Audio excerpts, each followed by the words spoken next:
ต้อนรับทุกท่านเข้าสู่การอบรมครูผู้สอนภาษาอังกฤษประจำปี 2551-2552 ซึ่งนับเป็นปีที่ 5 ของ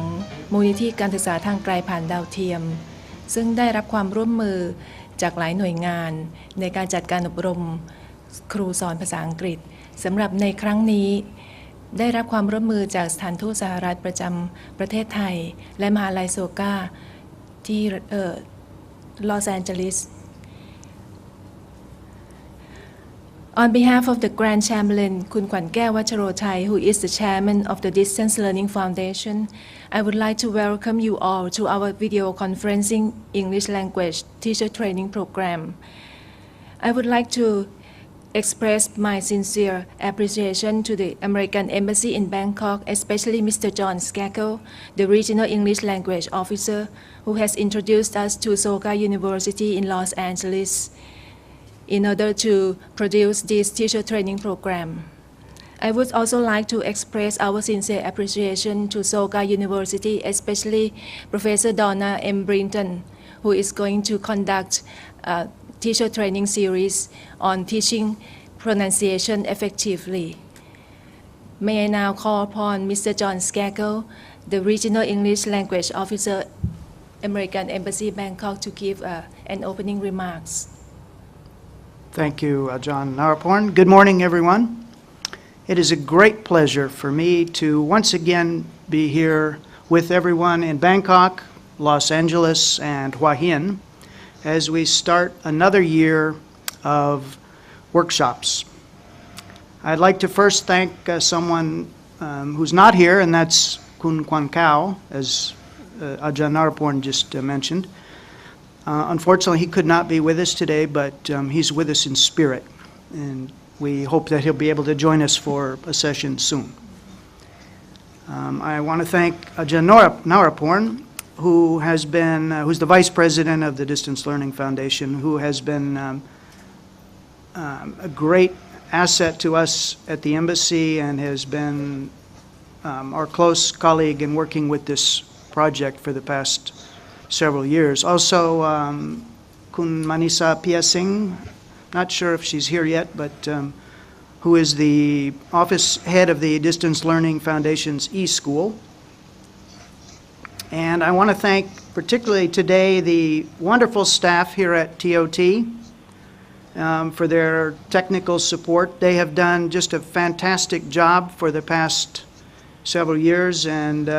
not only in the technical side, but in being such a great, gracious host for these workshops here in Bangkok. I would also like to thank Thailand TESOL and the Office of Basic Education Commission and my colleagues at the American Embassy, particularly Kun Nina Logsden, who is the Relo assistant, who has made sure that everything runs smoothly from my side. And I want to thank this morning Ms. Pamela Stoika Bishop in Los Angeles, who is the Instructional Systems Analyst at Soka University of America.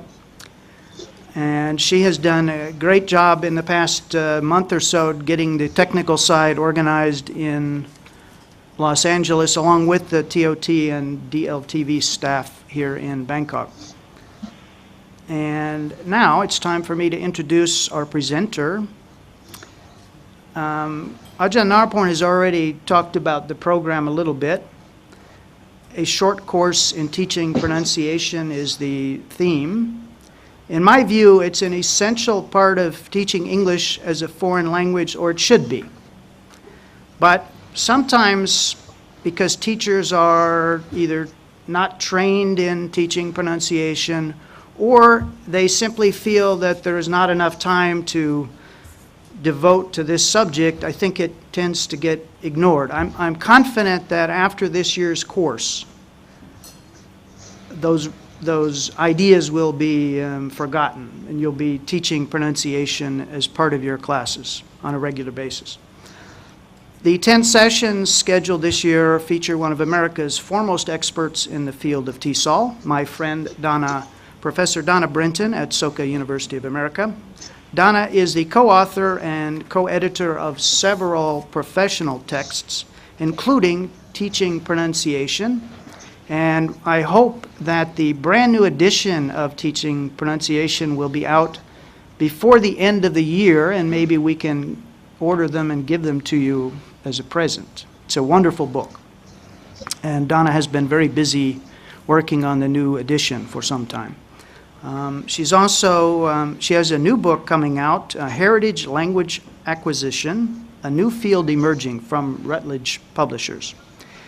Donna has had a long and distinguished academic career in the United States and has had workshops, led workshops, or made presentations at conferences in Thailand and some 30 other countries, from Burma to Bolivia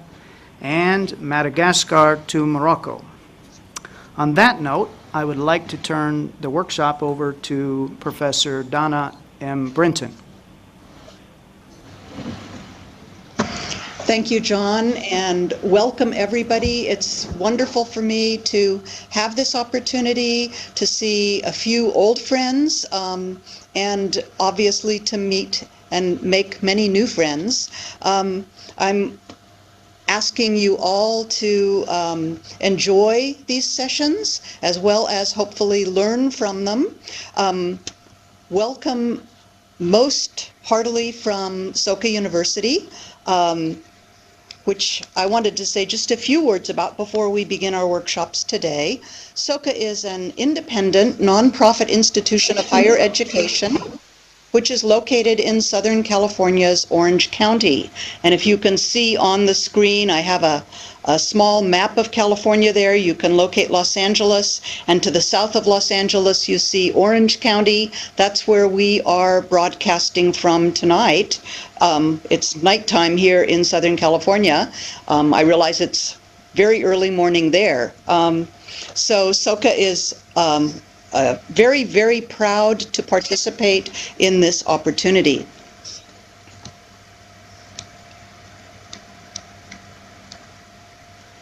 Soka is founded on Buddhist principles of peace, human rights, and the sanctity of life. I wanted to mention that the mission of Soka University of America is to foster a steady stream of global citizens committed to living a contributive life. And this series that we're doing fits very, very well with the mission of Soka.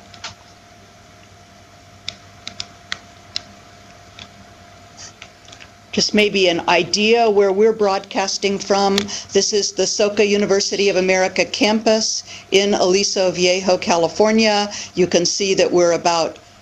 maybe 3 or 4 miles from the Pacific Ocean. So it's a lovely campus, and you can also maybe understand why we love working at this particular location.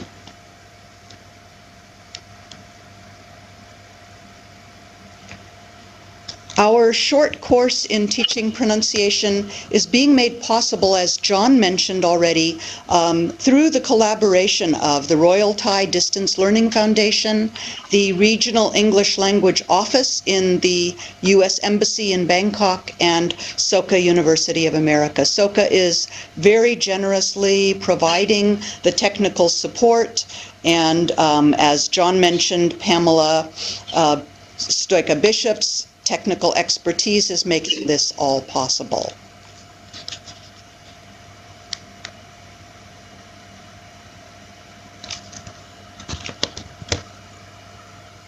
I'd like to go ahead now and begin the actual short course, Teaching Pronunciation Communicatively, Some EFL Considerations.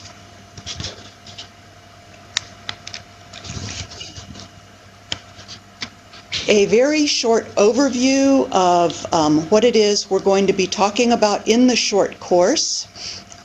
Today's session,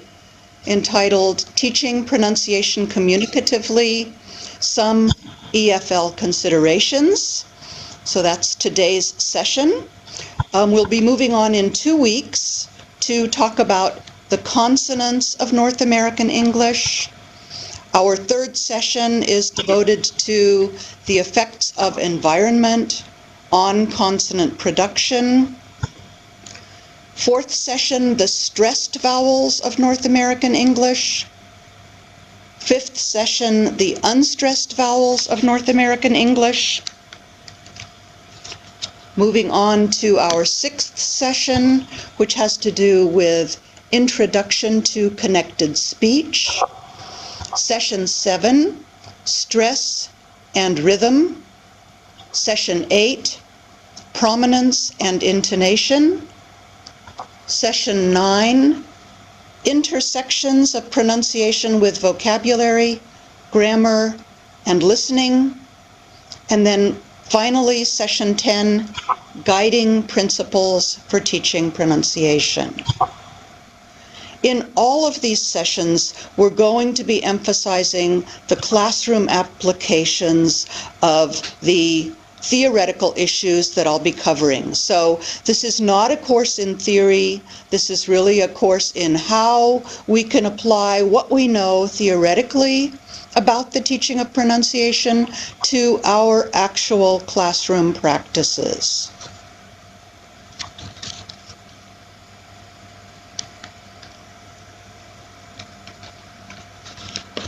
All right, I'm going to go ahead and just start our first session with an overview of what we'll be doing today. I'd like to start with a question that we hopefully will be able to answer in today's session, and that question is, why do we as English language teachers need to focus on pronunciation? I hope that for many of you, this really isn't a question that you are still asking. I think many of you, with your years of teaching experience, know how important pronunciation is in the overall scheme of English language teaching. But I'd like to talk about my ideas of why we need to focus on pronunciation. Secondly, I want to talk a little bit about the issue of nests in teaching pronunciation. Now, some of you may not have ever encountered this acronym, N-N-E-S-T, NEST. It stands for Non-Native English-Speaking Teachers, and I know that many or most of you fit into that category of non-native English-speaking teachers. And many non-native English-speaking teachers exhibit a certain amount of reluctance to teach pronunciation. I'd like to talk about the reasons why perhaps they are a little bit hesitant to teach pronunciation, but also why I think, and I hope that in the course of today's session I'm able to convince you that you may in fact be the very best teachers of pronunciation. Next, really important question, and that is, why is pronunciation different from other skills? Pamela, they're moving too fast on the PowerPoints. Yeah. Why is pronunciation different from other skills? It should be the previous slide. Yeah. Okay. Yeah, why is pronunciation different? I'd like to go into some of the reasons why pronunciation is different from teaching, for example, grammar or vocabulary. A question: do we need phonetic symbols? And I'm going to talk a little bit about why phonetic symbols are important and whether or when you might want to use phonetic symbols in your teaching. I'd like to go on with a grab bag of traditional techniques. I want to talk about why traditional techniques are important ones and we shouldn't neglect them. And then finally, I'd like to talk about considerations for teaching pronunciation communicatively. สำหรับ Professor Donna Brinton นะคะท่านก็ได้ให้ overview คือซีรีส์นี้เนี่ยนะคะเรื่อง teaching pronunciation เนี่ยที่ท่านจะได้รับการอบรมทั้ง10 ครั้งเนี่ยก็อาจารย์ดอนน่าเนี่ยได้นำมาจาก เป็นช็อตคอร์สเลยนะคะของอาจารย์ของที่มหาลัยนะคะซึ่งจัดสอนเป็นช็อตคอร์สเป็นเวลาหลายเดือนแต่ของเราเนี่ยจะย่นย่อมาเหลือ10 ครั้งนะคะครั้งละประมาณ2 ชั่วโมงซึ่งอาจารย์ก็บอกว่าช็อตคอร์สอันนี้ซีรีส์ของเราเนี่ยจะเน้นการสอน pronunciation โดยไม่ได้เน้นทางด้านทฤษฎีนะคะแต่เน้นการนำไปประยุกต์ใช้ในการเรียนการสอนของอาจารย์ในห้องเรียนนะคะเพราะฉะนั้นเนี่ยก็จะอาจารย์ก็จะได้เห็นว่าใน overview นะคะหรือว่าภาพรวมที่อาจารย์ดอนน่าจะนำเสนอนะคะโดยเฉพาะในเซสชันแรกเนี่ยนะคะก็คืออันแรกเลยเนี่ยนะคะใน handout หน้า2นะคะว่าทำไมเราจะต้องเน้นนะคะ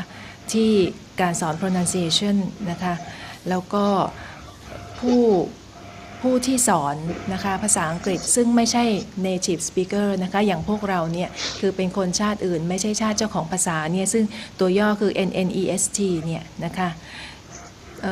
อาจารย์ดอนน่าบอกว่าปกติแล้วผู้ที่ไม่ใช่เป็นเจ้าของภาษาเนี่ยเวลาสอนภาษาอังกฤษก็ลังเลที่จะสอน pronunciation เพราะว่าคิดว่าตัวเองเนี่ยไม่ใช่เจ้าของภาษาคงจะไม่มีความชำนาญพอที่จะมาสอนนะคะการออกเสียงให้ถูกต้องหรืออะไรอย่างนั้นซึ่งอาจารย์ดอนน่าบอกว่าในคอร์สนี้นะคะในซีรีส์นี้เนี่ยอาจารย์จะแสดงให้เห็นว่าจริงๆแล้วผู้ที่ไม่ใช่เจ้าของภาษาเนี่ยจะเป็นผู้ที่เหมาะสมที่สุดที่จะสอนเด็กนักเรียนซึ่งก็ไม่ใช่เจ้าของภาษาเนี่ยในการที่จะให้ได้ pronunciation นะคะแบบที่พวก native speakers เขาพูดกันนะคะแล้วก็อีกประเด็นหนึ่งคืออาจารย์จะชี้เห็นว่าทำไม pronunciation ถึงสำคัญแล้วก็เราเนี่ยจะต้องใช้ phonetic symbols ไหม phonetic symbols นี่เหมือนเก็บเป็นยาขมของพวกเราใช่ไหมคะคือเราไม่ค่อยชอบนักหรอกนะคะตัวยึกยืออะไรต่างๆนะคะอะไรอยู่ตรงไหนอันนี้อาจารย์ดอนน่าจะแสดงให้เห็นว่าจริงๆแล้วมันไม่ได้ยากอย่างที่คิดนะคะแล้วก็นำไปประยุกต์ใช้ได้เลยอีกอย่างหนึ่งก็คือว่าอาจารย์จะพูดถึง traditional techniques นะคะคือวิธีการที่ใช้มากันนานแล้วนะคะวิธีการในการที่จะสอน pronunciation เนี่ยซึ่งบางครั้งเนี่ยเราก็อาจจะละเลยไปนะคะหรือว่าเราอาจจะมองว่ามันล้าสมัยไปแล้วหรือเปล่าแต่อาจารย์ก็จะมาชี้เห็นว่ามันไม่ได้ล้าสมัยเลยแล้วก็สามารถที่จะนำกลับมาใช้ได้อีกนะคะแล้วก็สุดท้ายก็คือว่าจะมีข้อควรพิจารณานะคะที่ว่าเราเนี่ยจะสอน pronunciation อย่างให้สามารถสื่อสารได้อย่างไรนะคะให้ได้ผลที่สุดนะคะที่เราจะนำไปประยุกต์ใช้ในห้องเรียนกับนักเรียนของเราได้ทันทีค่ะ Over to you Donna Thank you Okay. Let's move on with our first question I'd like to address to you in the audience and hopefully also provide some ideas. Our question is why bother focusing on pronunciation?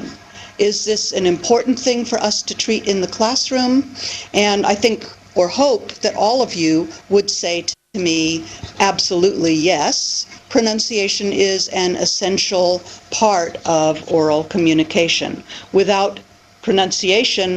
we really are talking about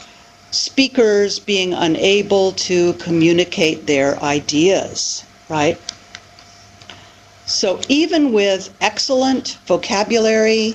and or perfect grammar, what we know from research is that learners will not be understood if they consistently mispronounce English. And I'm sure all of you in your classroom experiences have had students who perhaps were excellent students in terms of their knowledge of grammar, their ability to use English vocabulary, but when they spoke in class, even you as their English teacher had trouble understanding their pronunciation. So pronunciation is extremely important in the overall scheme of English language teaching. One of the things that we know from research is that people who are listening to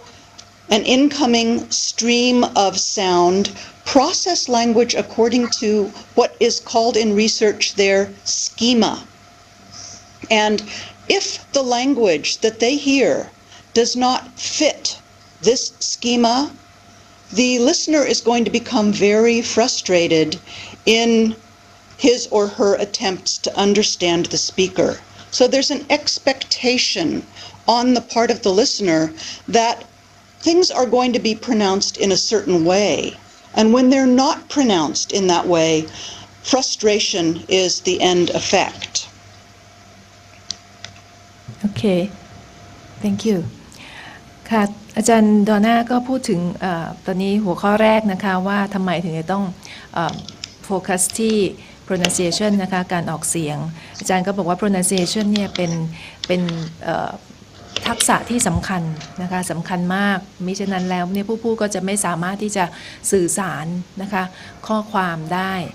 อย่างให้เป็นที่เข้าใจนะคะโดยเฉพาะอย่างยิ่งถ้าเผื่อแม้ว่านะคะผู้เรียนของเราเนี่ยจะมีคำศัพท์นะคะรู้คำศัพท์มากมายนะคะ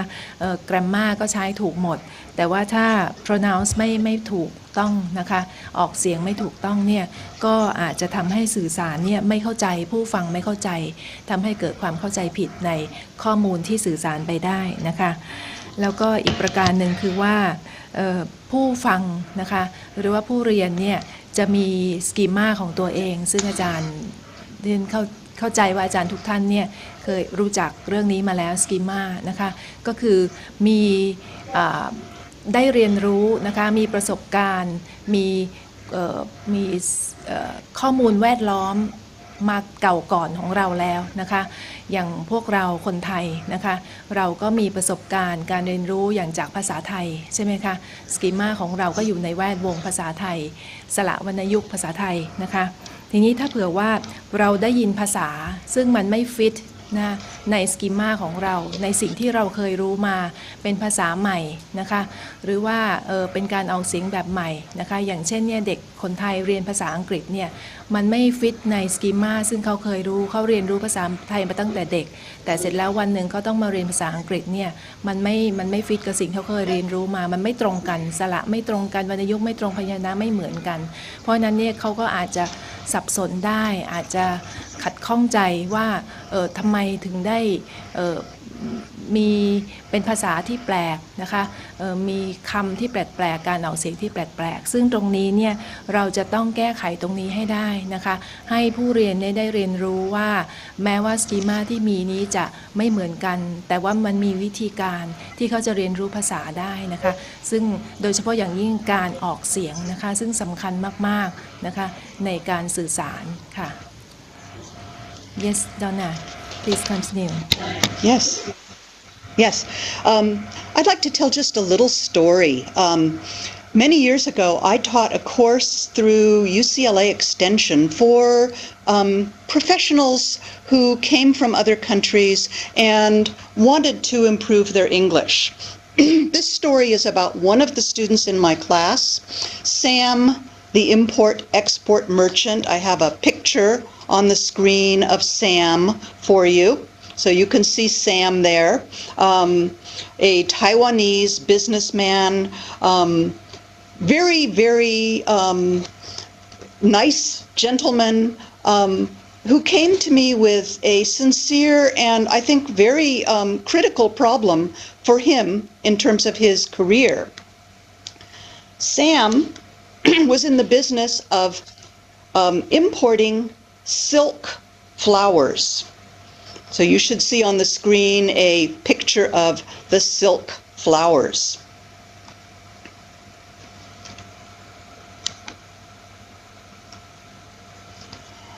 And if you notice, silk, pronounced silk, S-I-O-K, right?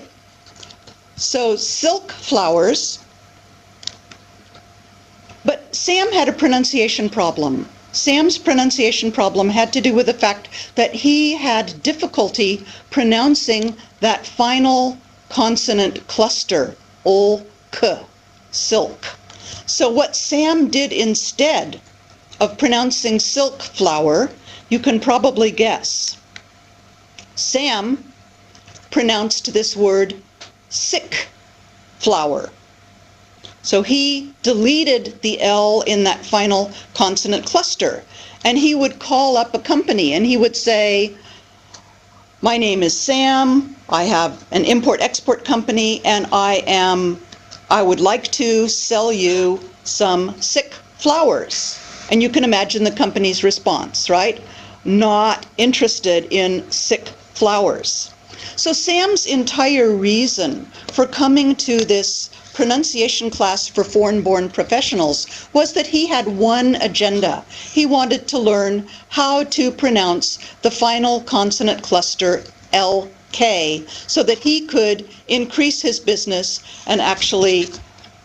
convince people to buy his product.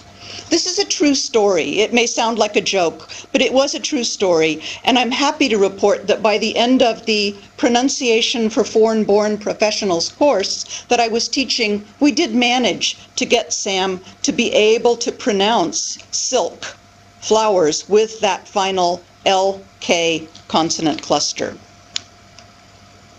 Okay, that's a very good story, Donna. Thank you. ค่ะ อาจารย์ดอนน่าก็เล่าถึงเรื่อง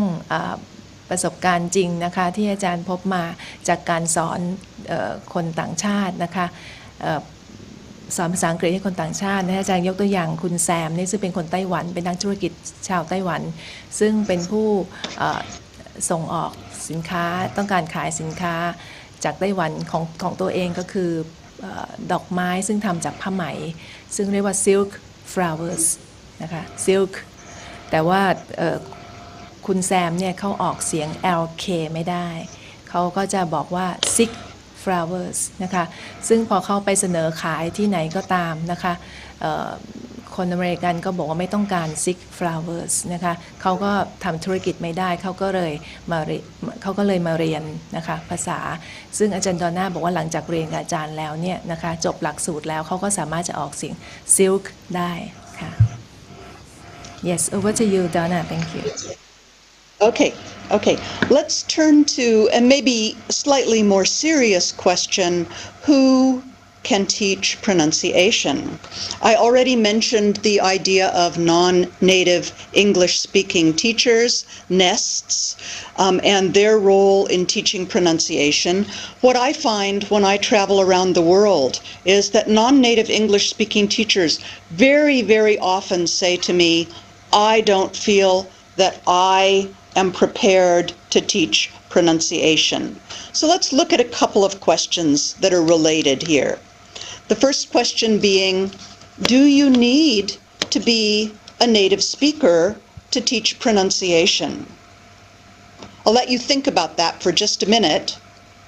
What do you all think about this? Do you need to be a native speaker to teach pronunciation? I hope that your answer is no. And here's why. You probably know that over 80% of the teachers of English around the world are not native speakers. So, first of all, there are simply not enough native speakers in the world to go every place and teach students correct pronunciation of English. So, you as non-native English-speaking teachers play an extremely critical role. So my answer to this question is no, and I hope that's your answer too. If it's not your answer today, I hope that by the end of this 10 series session on how to teach pronunciation that your answer will be yes. Yes, I believe as a non-native speaker that I can teach pronunciation. Okay, next question. What if your own English pronunciation is not perfect? That's a pretty serious question. And again, as I go around the world working with non-native English-speaking teachers in Morocco and Burma and Libya and all of the other countries that I visited, almost all of these teachers tell me I don't have perfect pronunciation. Well, very, very few non-native English-speaking teachers would say, my pronunciation is 100% perfect. So we're not aiming for perfection, but what we are aiming for is that you be the best possible role model for your students. So you want to continue to work on your own pronunciation and to, when you're teaching your students, to pay attention to the pronunciation that you are modeling for your students. So again, the answer to this question is, It doesn't need to be perfect. However, you want to be a very good and inspirational role model for your students. Just one more question here. What if you lack confidence in your English pronunciation? This is a serious question. Many non-native English-speaking teachers and many native English-speaking teachers as well lack confidence in their ability to teach English pronunciation. And that, in fact, is the goal of our short course in teaching pronunciation, to give you the necessary confidence to address pronunciation in your classroom. So I'm hoping that the outcome of this series is that you will say, I no longer lack confidence in my own English pronunciation or in my ability to address pronunciation in the classroom. Thank you, Donna. ค่ะในประเด็นต่อไปนะคะอาจารย์ดอนน่าก็พูดถึงคนที่เป็น non-native speaker นะคะอย่างพวกเรานะคะที่ไม่ใช่คนเจ้าของภาษากับการ การสอนการออกเสียงนะคะคำถามแรกก็คือว่าจะต้องเป็นเจ้าของภาษาไหมนะคะที่จะสอนการออกเสียงได้เนี่ยนะคะซึ่งอาจารย์ดอนน่าก็บอกว่าไม่จำเป็นเลยนะคะเพราะว่าอะไรคำตอบแรกก็คือว่าในโลกนี้เนี่ยนะคะคนที่เป็นเจ้าของภาษาเนี่ยมีอยู่ไม่กี่เปอร์เซ็นต์เองส่วนใหญ่แล้วนะคะชนชาติอื่นในโลกเนี่ยไม่ใช่เจ้าของภาษาอังกฤษทั้งนั้นเลยนะคะเพราะฉะนั้นnon-native speakers เนี่ยจะมีบทบาทสำคัญมากในการที่จะสอนนักเรียนสอนชนรุ่นหลังให้รู้จักภาษาให้เรียนรู้แล้วก็ให้ออกเสียงได้นะคะคำถามที่สองก็คือว่าจะทำยังไงถ้าทักษะการออกเสียงของเราของผู้ที่ไม่ใช่เจ้าของภาษาเนี่ยไม่เพอร์เฟกต์ไม่สมบูรณ์นะคะไม่ดีที่สุดซึ่งอาจารย์ดอนน่าก็บอกว่าเราไม่ได้ต้องการperfection นะคะไม่ได้ต้องการความดีเลิศนะคะในการออกเสียงแต่ว่าสิ่งที่เราต้องการเนี่ยก็คือ best possible role model คือผู้ที่จะเป็นแบบเป็นต้นแบบให้กับนักเรียนของเราได้ดีที่สุดเท่าที่มีนะคะดีที่สุดเท่าที่เป็นได้นะคะซึ่งสำหรับนักเรียนของเราเนี่ยนะคะเราก็จะต้องเป็นตัวอย่างเป็นแบบอย่างให้ได้อย่างดีที่สุดแล้วก็ในขณะเดียวกันก็ให้แรงบันดาลใจกับผู้เรียนของเราว่าการเรียนภาษาอื่นเนี่ยไม่ได้ยากการออกเสียงภาษาอื่นนี่ไม่ได้ยากนะคะแล้วคำถามที่3ก็คือทำยังไงนะคะถ้าเราขาดความมั่นใจในฐานะที่เป็นไม่ใช่เจ้าของภาษาถ้าเราขาดมั่นใจในการสอนการออกเสียงเนี่ยอาจารย์ก็บอกว่าเมื่อจบหลักสูตรนี้นะคะซีรีส์นี้ทั้ง10ครั้งแล้วเนี่ยอาจารย์ก็คิดว่าพวกเราเนี่ยจะมีความมั่นใจมากขึ้นที่จะไปสอนการออกเสียงให้กับนักเรียนของเราได้นะคะแน่นอนว่าเท่าที่ผ่านมานะคะแม้แต่ตัวดิฉันเองเนี่ยนะคะเวลาจะสอนให้นักเรียนออกเสียงเนี่ยก็อาจจะไม่ค่อยมั่นใจว่าเอ๊ะแล้วที่เราพูดออกไปเนี่ยถูกไหมนะคะก็อย่างที่อาจารย์ดอนน่าบอกค่ะไม่ต้องการ perfectionist นะคะคือเราไม่จำเป็นที่ต้องเป็นผู้ออกเสียงที่เหมือนเจ้าของภาษาทีเดียวนะคะแต่ว่าออกเสียงให้ถูกต้องก็แล้วกันนะคะก็ลองดูนะคะว่าเมื่อจบหลักสูตรนี้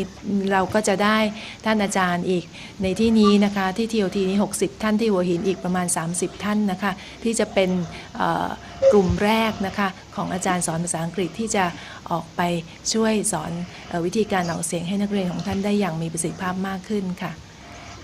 Over to you, Donna. Okay. So we have established that non-native English-speaking teachers can, in fact, teach pronunciation, and that teachers do not have to be native speakers to teach pronunciation. I hope that you're all convinced of this. But if you're not, let me give you just a few more reasons why I actually think that not only do you not have to be a native speaker, but in fact that you may be better teachers of pronunciation to your students than I would be. So let me tell you why. All right. We've also established that you do need to be appropriate models for your students. This is absolutely necessary.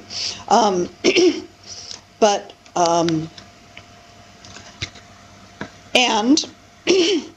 I think we've also established that knowledge of the English sound system does prepare you to help students with pronunciation. I know that many of you in your teacher training courses took courses in phonetics so that you already have a basis or a foundation for teaching pronunciation. However, perhaps what you lack in addition to the confidence is you lack the pedagogical guidance for how to address pronunciation in the classroom. So no, you don't need to be a native speaker. Non-native English teachers do need to be good models for their students, and I think that they also need a knowledge of the English sound system in order to help their students with pronunciation. And this again is one of the goals of our short course, to provide you with that sort of update on the knowledge of the English sound system. Thank you ค่ะอาจารย์ตอนหน้านะคะก็บอกว่าเพราะฉะนั้นแล้วนะคะจากสิ่งที่อาจารย์ได้ตอบคำถาม3คำถามเมื่อกี้อาจารย์ก็บอกว่าก็ย้ำว่าผู้ที่ไม่ใช่เจ้าของภาษาเนี่ยจะเป็นผู้ที่เหมาะสมที่สุดในการที่จะสอนการออกเสียงนะคะแล้วก็เราเนี่ยควรจะเป็นแบบอย่างที่ดีเป็นโมเดลที่ดีของผู้เรียนของเรานะคะแล้วก็แต่ว่าในขณะเดียวกันเราก็จะต้องรู้นะคะมีความรู้เกี่ยวกับเรื่อง sound system ระบบเสียงของภาษาอังกฤษนะคะเพื่อที่จะได้นำไปสอนให้ถูกต้องนะคะซึ่งตรงนี้เนี่ยอาจารย์ดอนน่าก็บอกว่าก็จะอัปเดตนะคะให้พวกเราเกี่ยวกับความรู้เกี่ยวกับ sound system ให้เรานะคะเพื่อที่เราจะได้มีทบทวนความรู้สิ่งที่เรารู้มาแล้วนะคะแล้วก็นำไปประยุกต์ใช้ได้ค่ะ Yes Donna Okay, let me move on, as I already sort of previewed for you, to my idea that non-native English-speaking teachers may in fact have an advantage in the realm of pronunciation teaching. So here's what I think. I think that many non-native English-speaking teachers, assuming that they are good models for their students and assuming that they have a background in the sound system of English, can be better teachers of pronunciation than I could be, given the student population that they work with. First of all, non-native English-speaking teachers, such as yourselves, have insights into the first language of their students that native speaker teachers often do not. So, for example, if I were teaching in Thailand and I were teaching pronunciation to Thai students, I unfortunately do not speak Thai, and I don't know very much about the Thai language. You know a tremendous amount about the language of your own students and about the L1, L2 differences between those two languages. So you have first-hand knowledge of the pronunciation challenges that your students face.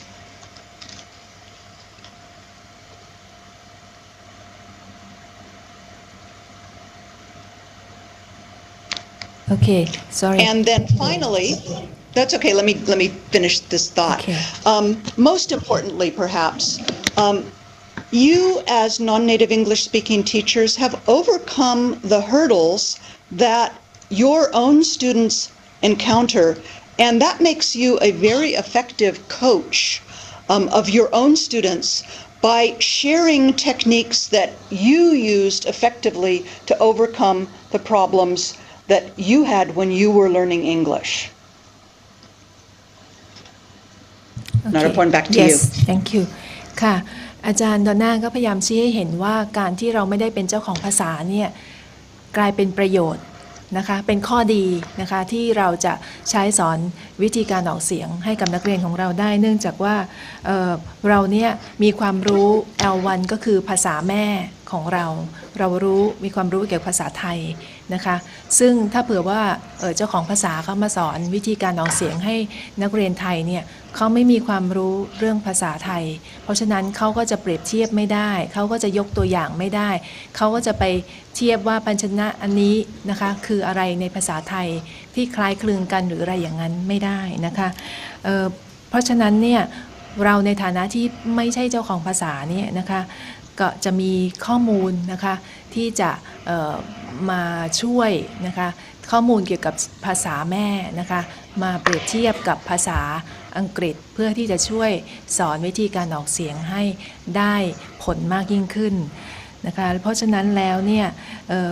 เราเนี่ยอาจารย์ดอนน่าก็ย้ำว่าเราเนี่ยสามารถที่จะ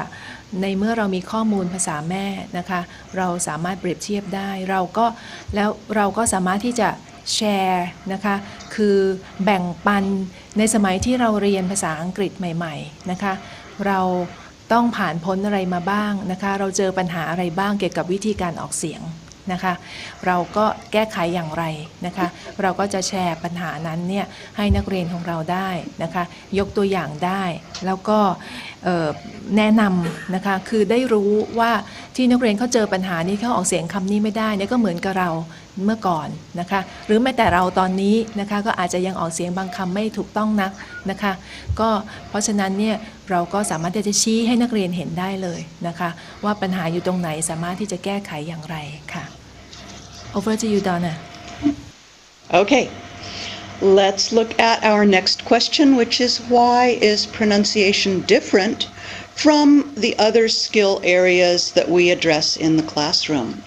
We know that language is generally rule-driven. Think about teaching grammar, for example, and how when you teach grammar, you have to teach the rules of grammar and reinforce those rules so that your students can learn the rules of English grammar and translate those into their day-to-day usage of English grammar. Students can study grammar rules, they can memorize vocabulary, and they can learn the discourse functions of language. However, pronunciation is different in a few very significant ways. It is rule-driven, just like grammar, just like vocabulary, just like the other skill areas. We can study and teach rules of pronunciation. For example, when is T in American English pronounced as flap? When do I say butter, bitter, better? There's a rule for that, and it's a learnable rule and a teachable rule. However, pronunciation is not just rules. Pronunciation involves more than just cognitive ability. It's not just memorization. Pronunciation is also a motor activity. It requires students to assume unfamiliar positions of the articulators, right? So pronunciation is cognitive, but it is also a motor skill. When I teach pronunciation, I tell students we're going to be doing many strange and unusual things with our vocal organs. And I'm going to talk about some of the techniques we can use for teaching these. But we definitely need to reinforce for students the motor aspects of pronunciation. Think about, for example, tense versus lax vowels. If you all try this with me, put your hands on the side of your cheeks, just like this, like I am, and say E, I, E, I, E, I. And you should feel a difference between E and I. If, like me, you feel a certain amount of tension when you say E and less tension when you relax a little bit and say I, what you're doing there is you're reinforcing for students the motor aspects of teaching pronunciation. Okay, thank you. So this makes teaching pronunciation qualitatively different than the teaching of other skill areas. The fact that it's not just cognitive, but also a motor activity. And maybe one other thing there. I have students all the time who tell me things like, my tongue is too short to pronounce TH in English, right? They truly believe that their articulatory organs are different from the articulatory organs of English speakers. You all know that's not true, but this is students' unfamiliarity or lack of familiarity with the sort of motor aspects of teaching pronunciation. Sorry, Narapon. Thank you, Donna. ค่ะอาจารย์ดอนน่าก็พูดถึงหัวข้อต่อไปนะคะว่าทำไมการสอน pronunciation ถึงได้แตกต่างจากการสอนทักษะอื่นนะคะอาจารย์ก็เริ่มต้นด้วยที่บอกว่าการสอนภาษาอังกฤษเนี่ยนะคะหรือภาษาอะไรก็ตามเนี่ยก็จะมีกฎนะคะกฎไวยากรณ์ให้เรียนนะคะเพื่อที่จะนำไปใช้แล้วก็การเรียนเนี่ยนะคะนักเรียนเราเนี่ยสามารถที่จะเรียนกฎ grammar นะคะกฎไวยากรณ์สามารถที่จะจำคำศัพท์ได้นะคะสามารถที่จะเรียนรู้ discourse หรือว่าฟังก์ชันของภาษานะคะว่าควรจะใช้ภาษาประโยคแบบนี้เวลาทักทายควรใช้ประโยคแบบนี้เวลาขอร้องควรใช้ประโยคแบบนี้เวลาถามหาข้อมูลหรืออะไรอย่างนั้นนะคะแต่การออกเสียงเนี่ยเป็นเรื่องที่ไม่เหมือนกับอะไรเลยแตกต่างไปอย่างมากเนื่องจากว่าแม้ว่ามันจะมีกฎอยู่ว่าอย่างเช่นว่าการออกเสียงคำหนึ่งเนี่ยต้องออกเสียงอย่างไรนะคะเอาสระอะไรมาช่วยลิ้นอยู่ตรงไหนนะคะอย่างนั้นเป็นต้นแต่อย่างไรก็ตามนะคะมันไม่ใช่แค่นั้นไม่ใช่แค่รู้กฎแล้วออกเสียงได้นะคะอาจารย์ดอนน่าบอกว่าการเรียนการสอนการออกเสียงเนี่ยนะคะมันเป็น motor skills นะคะเป็น motor activity ก็คือว่า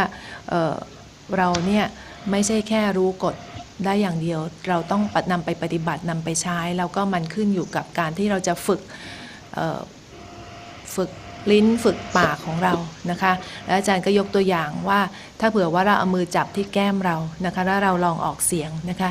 e กับ a นะคะถ้าออกเสียง e เนี่ยอาจารย์ดอนน่าก็บอกว่าเราจะสังเกตได้ถึงนะคะแรงสั่นสะเทือนที่อยู่ในปากเราใช่ไหมคะ e นะคะแต่ถ้า a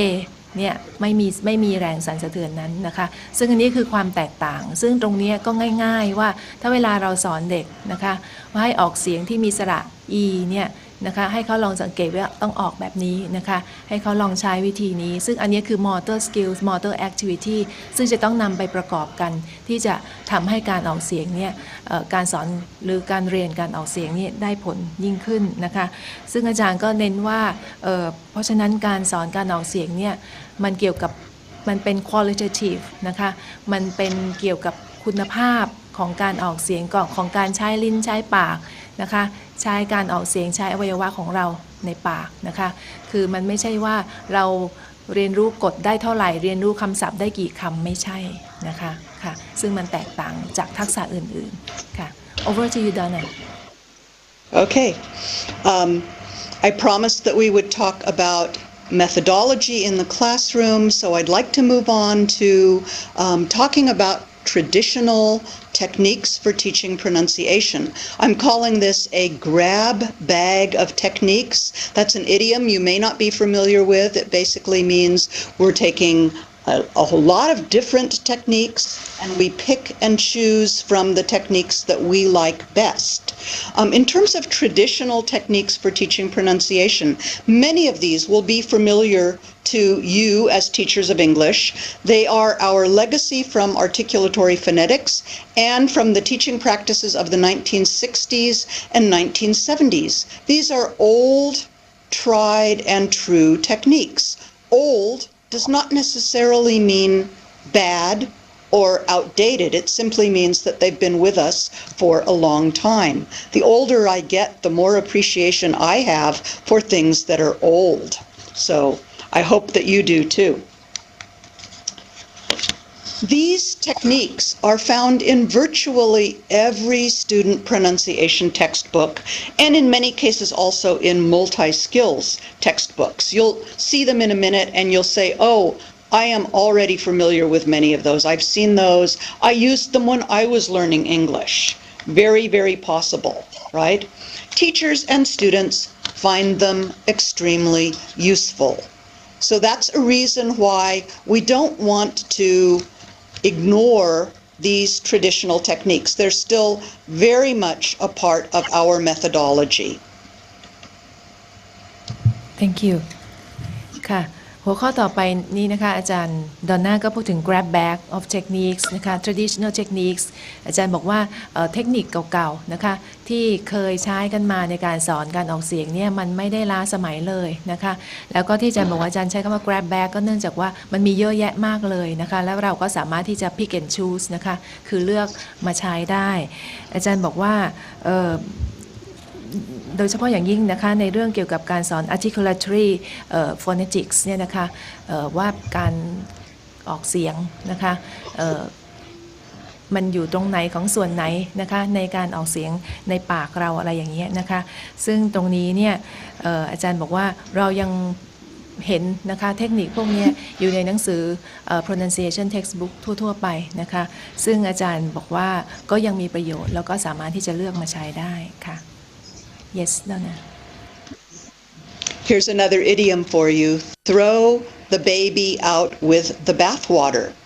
Right? It's an idiom that means be careful not to discard something of value with something that is of no value. So my question is, why throw the baby out with the bathwater when the thing that we're thinking of throwing away is still of great value?Right? As I mentioned before about these traditional techniques, they are tried and true techniques. They are techniques that teachers like. I'm making the point here that we should not abandon them just because they may be seen by some people as being out of fashion. So basically, we can use many of these techniques and we can update them in creative ways. I'm going to show you in a little while how we can update some of these techniques that may not be in line entirely with communicative teaching, but we can take the original technique, we can change it just a little bit, we can make it more communicative, and we can bring it in line with with our current philosophy of teaching. So let's not throw the baby out with the bathwater. The baby might be very unhappy. Thank you, Donna. ค่ะ อันนี้ก็เป็นอีกสำนวนหนึ่งนะคะ throw the baby out with the bathwater นะคะ อาจารย์ก็เปรียบเทียบว่าเทคนิคการสอน pronunciation แบบเก่าๆที่เคยผ่านมาเนี่ยเหมือนกับ baby นะคะ ซึ่งก็ทำไมครับมีประโยชน์ยังมีประโยชน์แล้วก็ยังดีอยู่นะคะจะโยนทิ้งซะทำไมนะคะซึ่งตรงนี้เนี่ยอาจารย์บอกว่าอย่าทิ้งเพียงเพราะว่ามันล้าสมัยแล้วนะคะไม่ใช่นะคะเราไม่จำเป็นต้องวิ่งตามเทคโนโลยีสมัยใหม่อะไรตลอดเวลานะคะอาจารย์บอกว่าในคอร์สนี้ในซีรีส์ของเรานี้อาจารย์จะแนะนำวิธีการที่จะอัปเดตนะคะเทคนิคเก่าๆเนี่ยให้นำมาใช้ในสถานการณ์ปัจจุบันได้นะคะเพราะฉะนั้นอาจารย์ก็บอกว่า don't throw the baby out with the bathwater ค่ะ Because the baby would be unhappy, right? All right, here are some tried and true techniques, visuals, using visuals in the classroom. This has been with us for many, many years. And on the screen, I have a number of different visuals. Some of these may look familiar to you when you learned English or when you studied the phonetics or when you studied teaching pronunciation. On the very left of the screen, you see what's called the sagittal diagram. It's the side view of the articulatory organs. So you see the jaw, the nasal passageway, the lips, the teeth, the tongue. These are very, very useful diagrams for teachers to use, especially when teaching consonant sounds, because we can show the point of articulation. And we're going to be talking a lot more about consonants in our next session 2 weeks from now. So don't worry if you don't know a lot yet about teaching consonant sounds. We'll be covering those in great detail next week. You also see some lip diagrams, very, very useful for teaching vowel sounds. You see some flashcards, the flashcard with duck, showing us that the U in duck is a so-called short vowel. You see some phonics charts, kite, bike, Mike showing us that the vowel sound I there is the long vowel sound, kite, as in kite, bike, Mike. Anyone who learned to read in the United States during the 1950s, these things look very, very familiar to us. And then finally on the far right, you see the actual articulatory organs of speech that are very useful, again, when we're trying to understand as teachers how these different sounds are produced. Narapon, back to you. Thank you ค่ะก็จากภาพที่เห็นนะคะก็จะเป็นอาจารย์ก็บอกว่าเนี่ยเป็นภาพที่ก็ได้ใช้กันมานะคะทั้งภาพอวัยวะในปากนะคะแล้วก็แล้วก็มีภาพหนึ่งตรงกลางที่เป็นริมฝีปากนะคะเป็นรูปร่างต่างๆของริมฝีปากเห็นไหมคะภาพตรงกลางบนนะคะที่เห็นมานิดหนึ่งนะคะห่อปากอย่างไรอะไรแต่อะไรอย่างนั้นนะคะแล้วก็ขวาสุดก็จะเป็นอวัยวะในการออกเสียงทั้งหมดนะคะแล้วก็ถัดมาข้างล่างก็จะเป็นตัวอย่างคำนะคะที่ใช้ในการออกเสียงรวมทั้งภาพประกอบนะคะซึ่งทั้งหมดเหล่านี้เนี่ยอาจารย์ก็บอกว่าเราจะได้ไปเห็นอีกทีหนึ่งนะคะในเซสชันหน้านะคะการสอน Consonants นะคะแล้วก็อาจารย์บอกว่าพวกนี้เนี่ยยังมีประโยชน์อยู่แล้วก็เราในฐานะผู้สอนเนี่ยควรจะทำความเข้าใจนะคะแล้วก็เพื่อที่จะได้นำไปประยุกต์ใช้นำไปสอนได้ค่ะ I promised that I would talk about phonetic symbols. So on our next slide we see the phonetic symbol chart. Many of us as teachers, if you studied phonetics, you probably have a love-hate relationship with phonetic symbols. We sometimes say in English, we can't live with them, we can't live without them. Are they useful in our teaching? I'd like to sort of pose this as a question. And why do we need phonetic symbols anyway? Why can't we just use the spelling system of English? Granted, the phonetic symbols look very, very complicated when you first take a look at them. And there are some symbols, for example, the two symbols for TH that are circled on the screen right now, right? Those are symbols that we need to learn because, in fact, you know, but your students may not, that there are two TH sounds in English. There's the voiceless TH as in think, and the voiced TH as in the. So we can't just use the written orthographic symbols TH if we want to actually distinguish between these two sounds. And there's some other strange looking symbols here. The ch as in church, the j as in judge, the sh as in short, the zh as in casual. Right? But if we, and finally, sorry, the ng as in sing. So if we actually count the consonant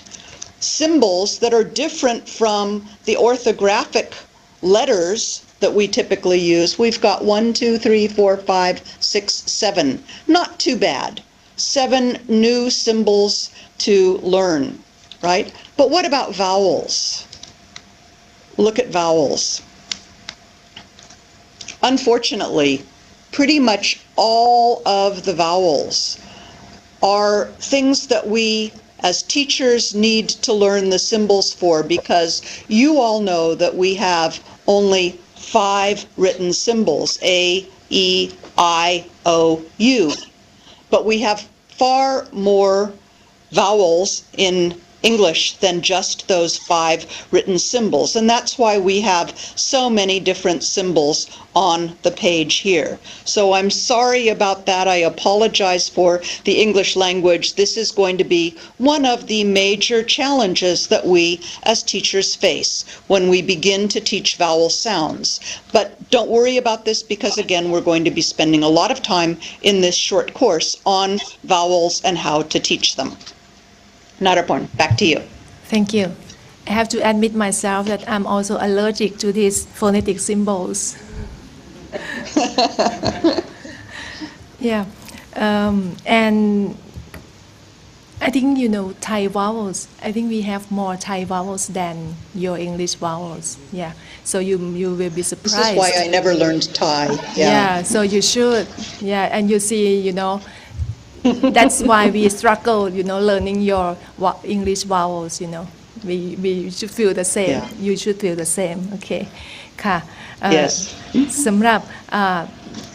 ภาพที่ได้โชว์ให้เห็นเมื่อกี้นะคะสไลด์เมื่อกี้ก็คือ phonetic symbols นะคะซึ่งก็มีทั้งภาพสระและพยัญชนะซึ่งพวกเราทุกคนก็รู้สึกไม่ค่อยชอบนะคะพวกตัวอักษรสัญลักษณ์เหล่านี้นะคะซึ่งอาจารย์ตอนหน้าก็บอกว่าเป็น love hate relationship นะคะหมายความว่าทั้งรักทั้งเกลียดคือไม่ชอบแต่ก็ต้องใช้นะคะต้องเรียนรู้ในวงกลมใหญ่นะคะถ้าจะกลับไปที่สไลด์อีกครั้งหนึ่งนะคะ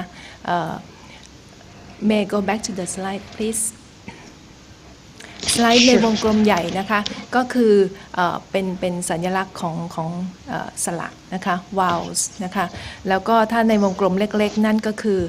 พยัญชนะนะคะซึ่งอาจารย์ก็ยกตัวอย่างการออกเสียงพยัญชนะนะคะบางตัวอย่างเช่น th เนี่ยนะคะถ้าขึ้นต้นเนี่ยก็จะออกเสียงได้แตกต่างอย่างเช่น the ก็อย่างหนึ่งถ้า think ก็อีกอย่างหนึ่งนะคะหรือว่า ch กับ sh อันนี้เราก็ทราบใช่ไหมคะซึ่งเราก็บางทีเราออกเสียงผิดอยู่บ่อยๆใช่ไหมคะเพราะว่า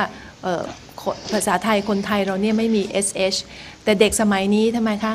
เขามี sh กันเปรอะไปหมดใช่ไหมคะในการร้องเพลงของเขาใช่ไหมคะตลอดเลยใช่ไหมคะฉันชอบเธออะไรเงี้ยใช่ไหมคะซึ่งตรงนี้ก็ผิดไปเลยนะคะแต่ถ้าเด็กพวกนี้เขาไปเรียนภาษาอังกฤษก็น่าจะดีนะคะค่ะ yes Donna Okay,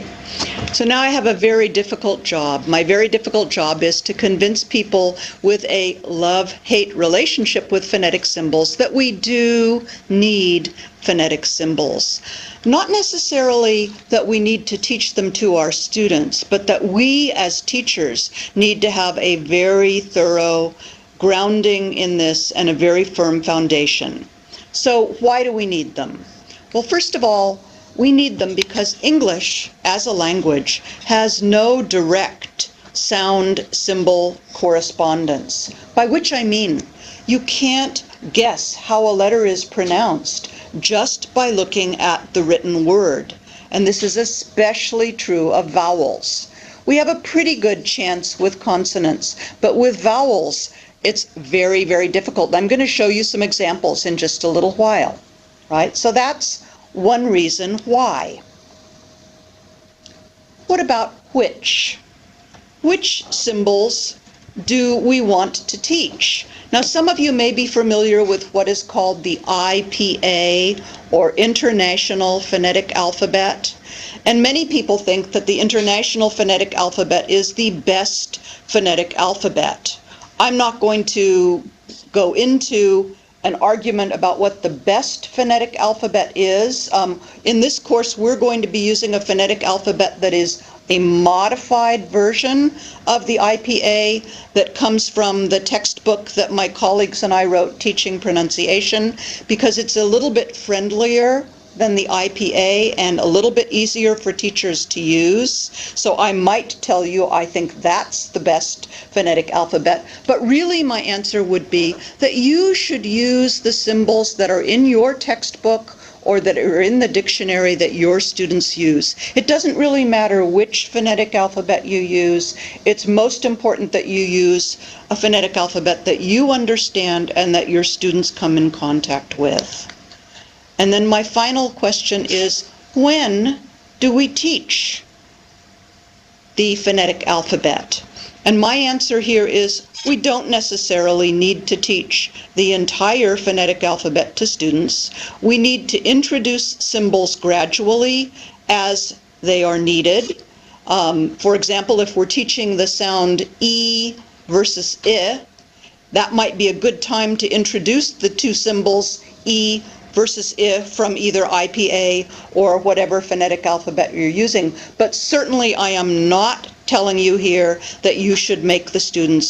learn the International Phonetic Alphabet all at once. Please introduce symbols gradually, and eventually students will feel comfortable with them and they will be able to use them. Thank you, Donna. Naraporn, back to you. ค่ะในหัวข้อนี้นะคะอาจารย์ดาน่าก็พูดถึงว่าเราต้องใช้ My Phonetic Symbols ก็อย่างที่บอกนะคะว่าเราไม่ค่อยจะชอบ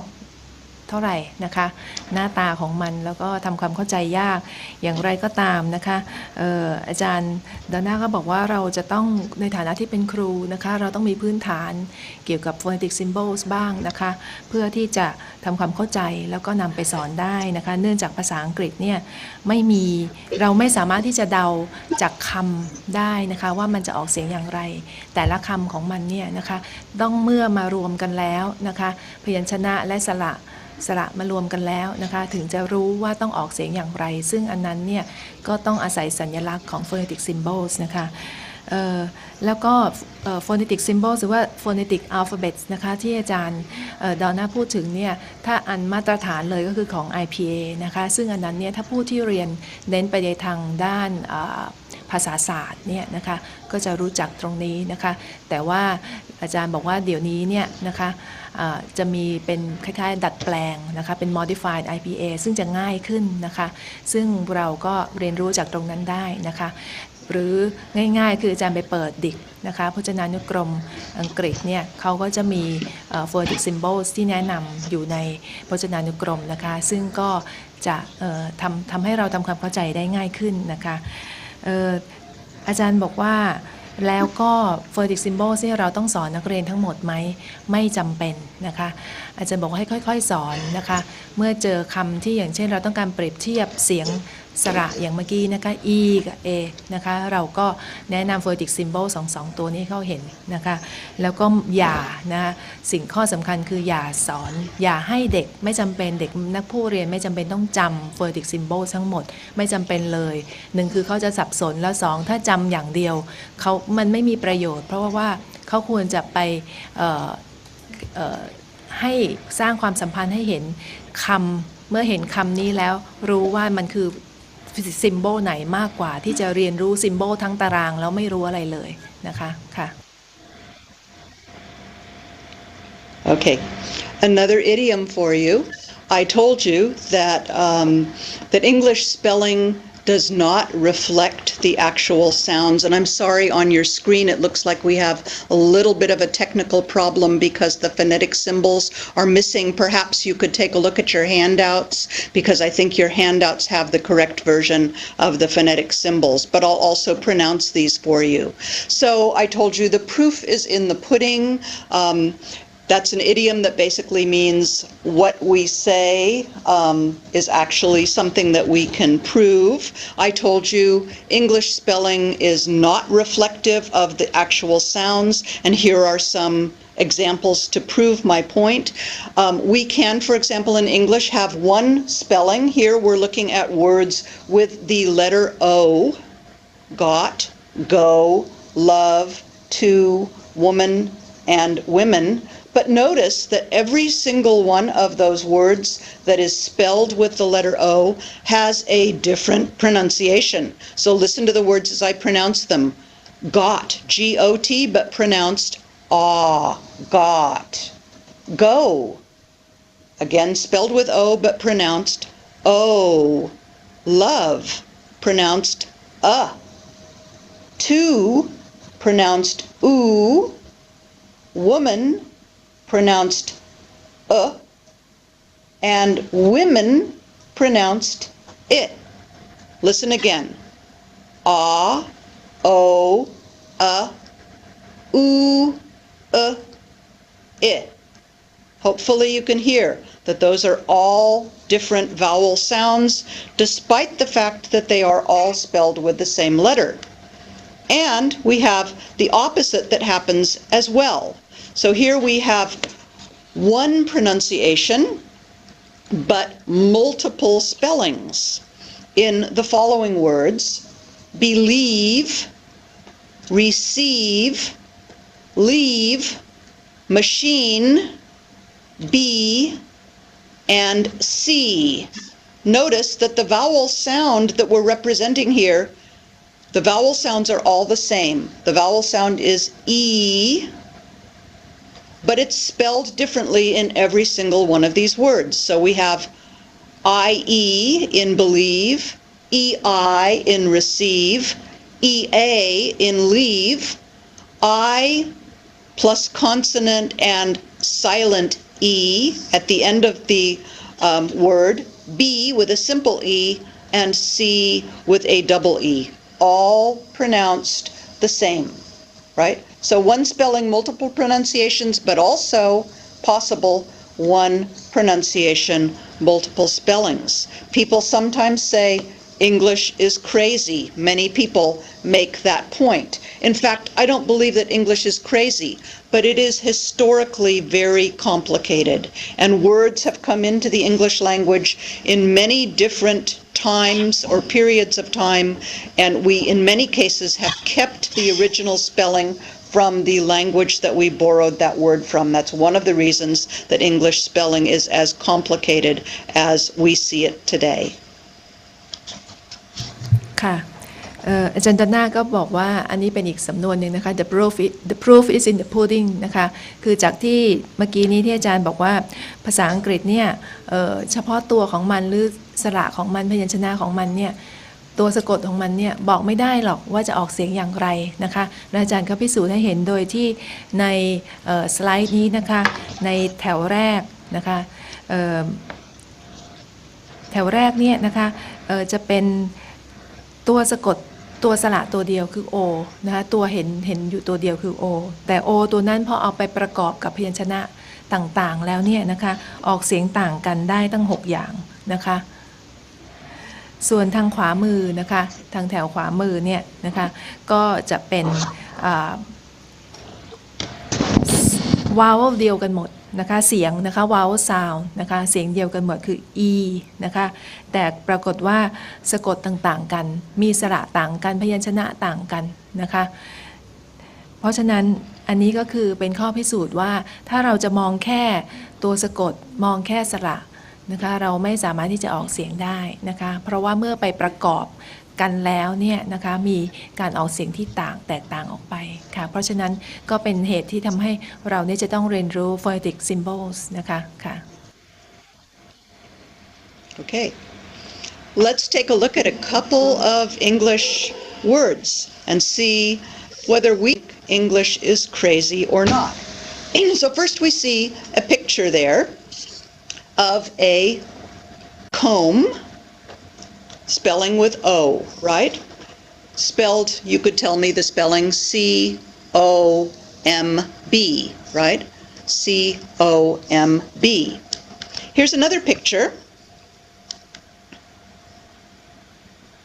Next picture that we see is of something quite different. Exact same spelling, O-M-B. This one happens to begin with a T, T-O-M-B, but it's not pronounced tome, it's pronounced tomb, right? And a third example, also with the O-M-B spelling. This particular one happens to begin with B, B-O-M-B,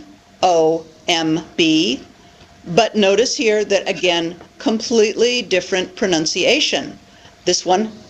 is pronounced bomb,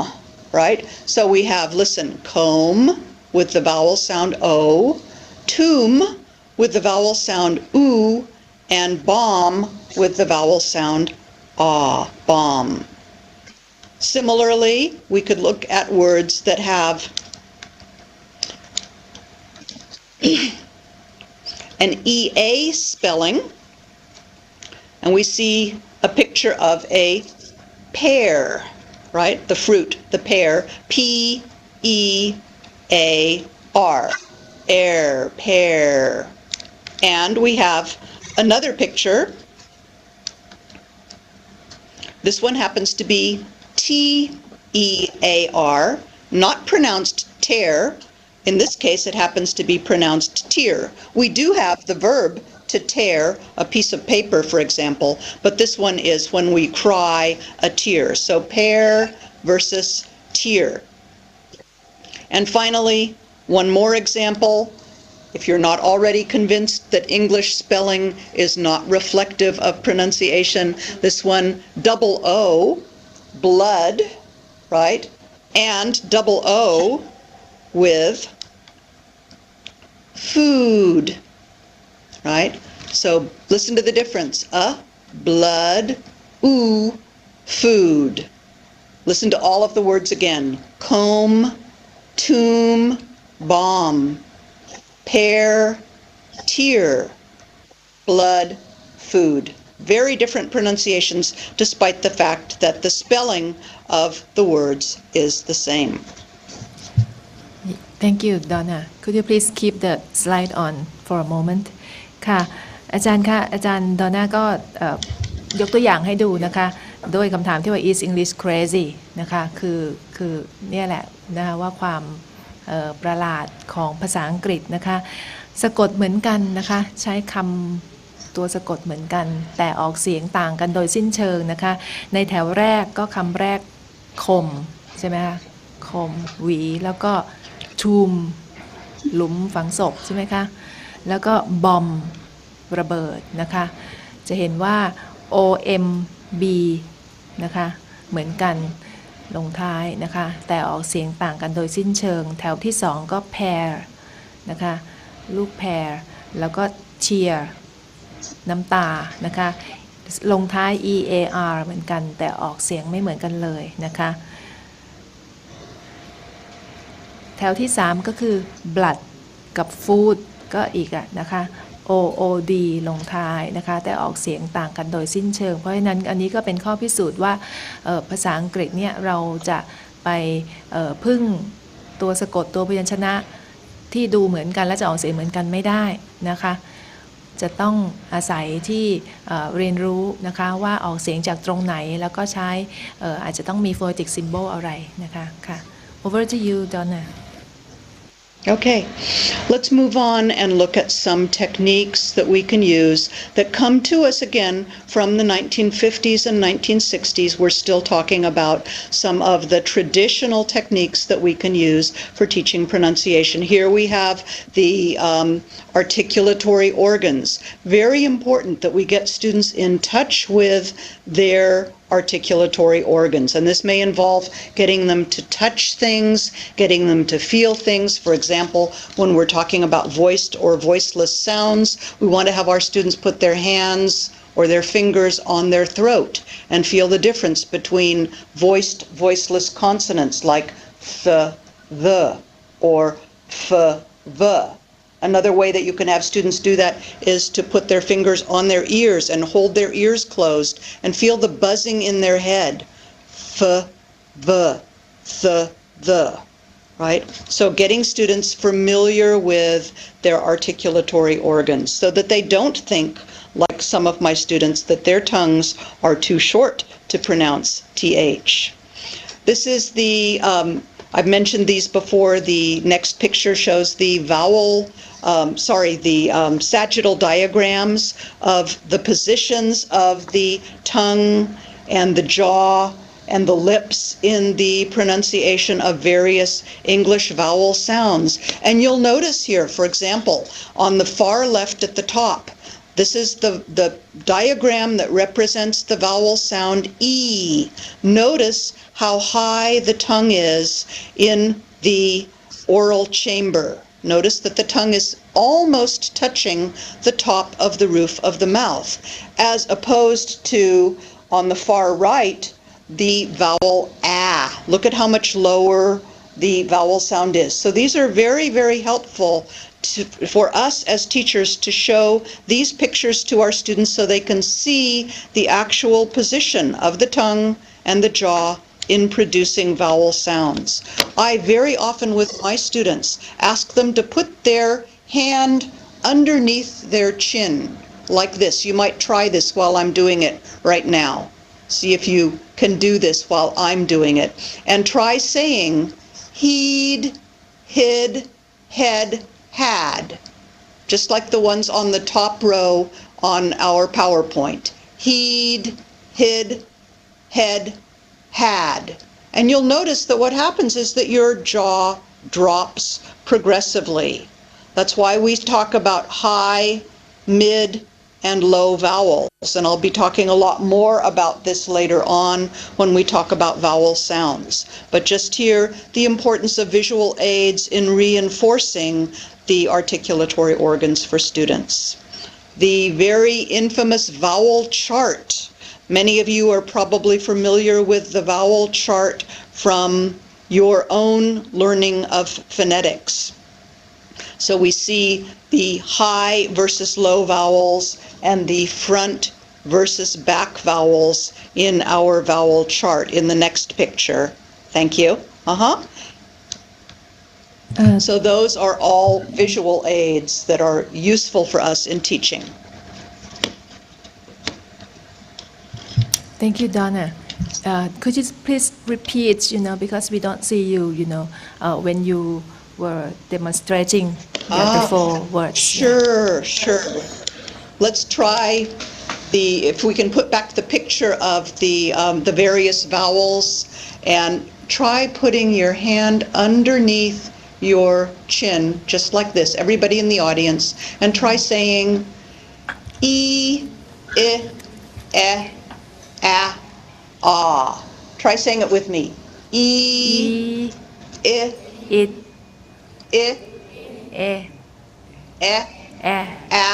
ah.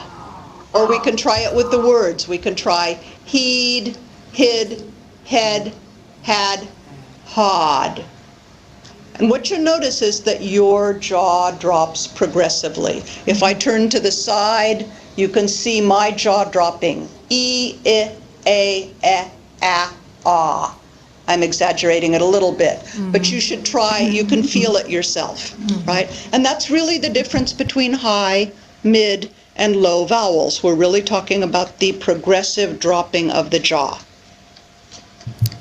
Thank you, Donna. That's very clear. ค่ะอาจารย์ก็เห็นนะคะจากที่อาจารย์ดอนน่าทำให้ดูเมื่อกี้นะคะอาจารย์หันข้างนี่เห็นชัดเลยนะคะว่าตอนที่อาจารย์พูดว่า e i a a เนี่ยขากรรไกรเราค่อยๆง้างออกเรื่อยๆใช่ไหมคะจากที่ชิดนะคะแล้วค่อยๆห่างออกมาเรื่อยๆนั่นก็คือการออกเสียงสระซึ่งต่างกันใช่ไหมคะค่ะอันนี้ก็เป็นตัวอย่างอีกอันหนึ่งซึ่งอาจารย์นำไปใช้กับนักเรียนของอาจารย์ได้เลยนะคะสอนเขาออกเสียงนะคะสระพวกนี้ซึ่งอาจารย์ก็ให้ดูนะคะมีทั้งภาพแรกนะคะภาพที่เป็นอวัยวะในปากทั้งหมดเลยนะคะซึ่งให้เราก็อย่างที่เนี่ยค่ะให้นักเรียนลองเวลาออกเสียงเนี่ยแตะแก้มแตะคอหรือว่าแตะคางแตะขากรรไกรแบบนี้นะคะเพื่อที่จะได้รู้สึกถึงความแตกต่างเวลาออกเสียงนะคะหรือว่าที่ตรงคอเวลาออกเสียงนะคะรู้สึกถึงความแตกต่างเวลาออกเสียงแต่ละคำนะคะเขาจะได้รู้ซึ่งตรงนี้เนี่ยเป็นการเรียนรู้โดยการปฏิบัติจริงนะคะรู้จริงจากที่ตัวเองลองทำนะคะก็จะได้เห็นความแตกต่างแล้วได้เรียนรู้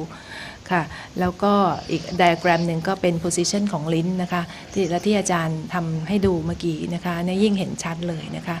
ค่ะ yes Donna Okay, some more traditional techniques. The minimal pair or minimal pair discrimination. Minimal pairs are 2 words that are the same except for one phoneme. So in a word, for example, like boat, vote, the only difference between those 2 words is the initial consonant phoneme. And we can do dictations where we ask students, for example, write a number 1, and now I'm going to dictate 3 words. Boat, vote, boat. Decide which word, number 1, number 2, or number 3, is different, right? That's a possible minimal pair discrimination exercise. Or, which is probably more common, the minimal pair sentence, where we say to students, listen very carefully and circle the word you hear. So I might, for example, say, the accident was on the curb. And I would ask you, which word did I say? Number 1, curve, or number 2, curb. We have the answers here, but I'm going to do it a little differently now. So you can leave the answers up there, but I'm just going to say whichever one I want, and you can decide which one did I say, 1 or 2. The accident was on the curb. 1 or 2? That one was easy. 2. Very good, 2. She saw 2 calves. 1 or 2? 2. Sorry, 1. Listen again. I'm going to do the same sentence, but it may be the same answer. It may be a different one. She saw 2 calves. 1 or 2? 2. 1. Listen to 2. These are tricky. She saw 2 calves. Listen to the difference. She saw 2 calves. She saw 2 calves. Very hard to hear the difference, right? Let's try number 3. Can you use this as a vase? Number 1 or number 2? 1. Easier to hear, right? That one was easier to hear. 1 was correct. That was the one that I actually pronounced. Listen again. 1 or 2? Can you use this as a vase? Sorry, that was 1. Well. That was 1. So you see how these can be challenging for students and a little bit difficult, but my students like these a lot. They'll say to me often, do it again. Let's try it again. We want to make sure that we can hear the difference. So in this particular one, the difference that we've chosen is V versus B. Very traditional technique, but also I think still very effective for getting students to begin to listen and discriminate the differences. And it's very important that they can hear the difference before they're able to produce the difference. Thank you, Donna. ค่ะ อันนี้ก็ตัวอย่าง minimal pair discrimination exercise นะคะซึ่งเราได้เห็นกันบ่อยใช่ไหมคะอาจารย์นะคะเรามีในหนังสือคอร์สบุ๊กของเราตอนนี้ก็รู้สึกบางเล่มก็ยังมีอยู่นะคะซึ่งอาจารย์ก็บอกว่ามีประโยชน์ในการที่จะฝึกให้นักเรียนเนี่ยได้รู้จักแยกแยะเสียงนะคะซึ่งก็มีทั้งในระดับคำนะคะที่ให้เลือกว่าคำไหนที่เป็นคำที่ครูเนี่ยออกเสียงหรือว่าในระดับประโยคนะคะก็ตรงนี้เนี่ยอาจารย์ก็บอกว่านำมาใช้ที่ไรก็ได้ผลเพราะว่าอย่างนักเรียนของอาจารย์เนี่ยก็ต้องการอยากจะฟังซ้ำแล้วซ้ำอีกเพื่อที่จะให้ฟังออกนะคะซึ่งอันนี้ก็เราก็น่าจะนำไปใช้แต่ว่าในบ้านเรานะคะบางทีพอเรามีแบบฝึกหัดแบบนี้เนี่ยเราก็จะเน้นแต่ให้ฟังแบบฝึกหัดแบบนี้แล้วไม่ได้ให้โอกาสเขาออกเสียงเองนะคะซึ่งตรงนี้เนี่ยอาจารย์ต้องระวังนิดนึงนะคะ Fun to do in the classroom and also very useful for students, and this is to make up your own sentences containing problematic vowel sounds for your students. So here, for example, is a sentence that illustrates the differences between the vowel sounds E versus I, and we've taken a context of Jean and Jin, perhaps they're roommates who live together. Jean and Jin keep an extremely clean kitchen. So you can hear here the various vowel sounds, the E in Jean and keep, extremely and clean, but the I vowel sound in Jin and kitchen. These are easy sounds, easy sentences to write yourself for practice for your students, especially if you use vocabulary that your students already know or have just learned. Here's another one. This one is versus a. Heather has 7 happy hens in the back pen. I made up these sentences, but any teacher can make up their own sentences. And here's one more example. This one is oo versus June took a good look at Luke's cool pool. If you're familiar with the concept of tongue twisters, these are almost like tongue twisters, but they're teacher-created tongue twisters that have a special aim for your students to teach 1 or 2 vowel sounds that you've been focusing on in the classroom. Thank you, Donna. ค่ะ ในสไลด์นี้นะคะก็เป็นตัวอย่างของประโยคนะคะซึ่งจะให้เด็กเนี่ยฝึกออกเสียงนะคะสระซึ่งคล้ายกันมากนะคะอย่างเช่นประโยคแรกก็คือ e กับ i นะคะแล้วก็ประโยคที่2ก็ e กับ e นะคะประโยคที่3ก็ u กับ u นะคะซึ่งตรงนี้เนี่ยอาจารย์ดอน่าบอกว่าอาจารย์เป็นคนที่คิดประโยคขึ้นมาเองซึ่งเราก็สามารถที่จะคิดได้นะคะก็เลือกใช้คำที่เป็นสระตามที่เราต้องการที่จะให้นักเรียนเขาเปรียบเทียบความแตกต่างแล้วก็แต่ว่าต้องเป็นประโยคที่มีความหมายด้วยนะคะค่ะ I mentioned tongue twisters before, and wherever I go in the world, if I say, do you know an English tongue twister, almost everybody knows the Susie sells seashells by the seashore, or sometimes it's she sells seashells by the seashore. So this is very good opportunity to practice s versus sh, right? Susie sells seashells by the seashore. But here are a couple of other ones that you may not be familiar with. So for example, to practice the so-called flap T, which we'll be talking about when we talk about consonant sounds. Let's see if I can do this one. This one is kind of hard. A tutor who tutored the flute tried to tutor two tutors to toot, said the tutor is it tougher to tutor two tutors to toot. Pretty good considering it's the end of the day here in Los Angeles and I've had a long day. So here's another one that I think is really difficult but excellent for vowel review. A big black bug bit a big black bear, made the big black bear bleed blood. Whatever sounds you're practicing, I can guarantee you that you will be able to find a tongue twister that contains those particular vowel or consonant sounds. I found all of these on the internet. All you need to do to find tongue twisters on the internet is go to a search engine like Google and type in tongue twister, and you'll find hundreds and hundreds of tongue twisters in English. So they're very, very easy to locate, and students love working with tongue twisters. Thank you, Donna. We also have tongue twisters in Thai, and that's very difficult as well, even for us. Yeah. ค่ะอาจารย์ก็แนะนำนะคะทาง Twisters นะคะซึ่งตรงนี้อาจารย์บอกว่าประโยคทั้ง3เนี่ยอาจารย์นำมาจากอินเทอร์เน็ตนะคะถ้าอาจารย์สนใจก็ไปเปิด Google ดูนะคะ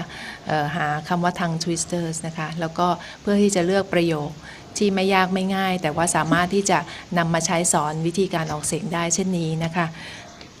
ก็แน่นอนประโยคแรกพวกเราก็คุ้นเคยใช่ไหมคะที่อาจารย์ให้ดูนะคะ Susie sells seashells by the seashore นะคะซึ่งตรงนี้เราก็คุ้นกันมากเลยประโยคนี้นะคะแต่ประโยคที่2นี้ค่อนข้างจะยากใช่ไหมคะยาวมากเลยนะคะค่ะก็สำหรับอันนี้ก็อาจารย์บอกว่าสนุกนะคะแล้วก็มีประโยชน์ด้วยนะคะเราสามารถจะหาเพิ่มเติมได้จากอินเทอร์เน็ตค่ะเพื่อที่จะนำมาสอนวิธีการออกเสียง Yes Donna So far, I've been talking about all of those old, tried and true or traditional techniques and how they're still with us and how we still find them very useful for teaching pronunciation. But I mentioned at the beginning of this session that I would also be talking about communicative techniques for teaching pronunciation. And of course, we'll be talking about communicative techniques throughout the short course in teaching pronunciation. So I'll be giving you lots more communicative techniques as we move through the series. As you know, communicative techniques have been applied to the teaching of pronunciation since about the mid-1970s, which coincides with the beginning of communicative language teaching, right? In the mid-1970s, อาจารย์ก็จะเห็นว่าในชุดนี้ของเราซีรีส์เรื่อง Teaching Pronunciation เนี่ยนะคะไม่ใช่เรื่องอะไรที่1คือไม่ใช่เรื่องแปลกใหม่นะคะเพราะเราก็ได้เรียนรู้เรื่องการสอนการออกเสียงมามากมายนะคะเพียงแต่ว่าตอนนี้วิธีการประยุกต์ใช้นะคะซึ่งอาจารย์ดอนน่านี่จะมาเสนอเทคนิควิธีนะคะทั้งใหม่ทั้งเก่าที่อาจารย์จะนำไปใช้ได้เลยนะคะซึ่งเมื่อกี้ก็ มาหยุดตรงที่tongue twisters นะคะตอนนี้ก็สัญญาณมาแล้วก็ขอเรียนเชิญอาจารย์ดอนน่านะคะดอนน่า could you please continue thank you Yes, okay, so the final point about communicative techniques is that we recognize today that we start with the word, but the word is not everything. We need to move from words to sentence-based exercises to more discourse-based communicative practice. And this is, in a nutshell, what we believe about communicative language teaching, but I want to explore a little bit further how this relates to the teaching of pronunciation. So we will be talking more about this as an issue as we move through our video series.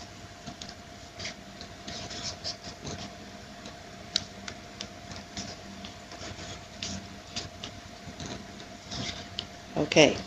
let's look at some of the so-called communicative techniques that have come to us since the mid-1970s. And I want to talk about some of these because these may be things that you are less familiar with, that you haven't seen before.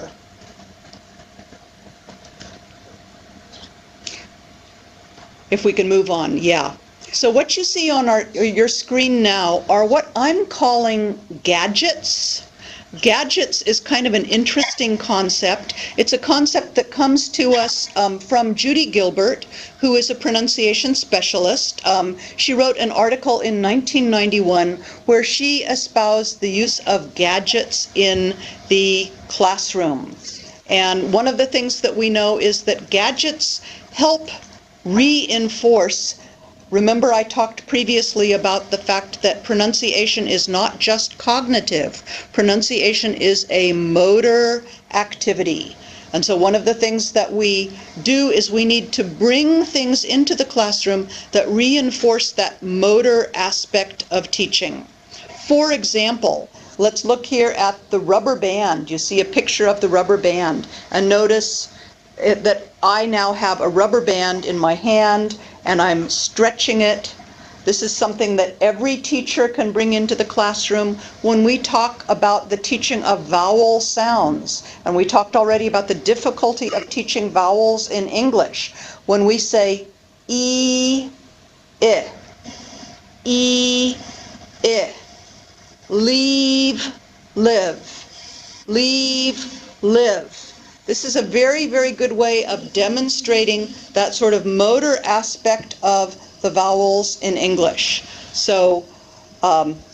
the rubber band is a very, very useful gadget. Let's look at some other gadgets. This one here, which you see also a picture of on your screen, is something called a kazoo. It's actually a children's toy.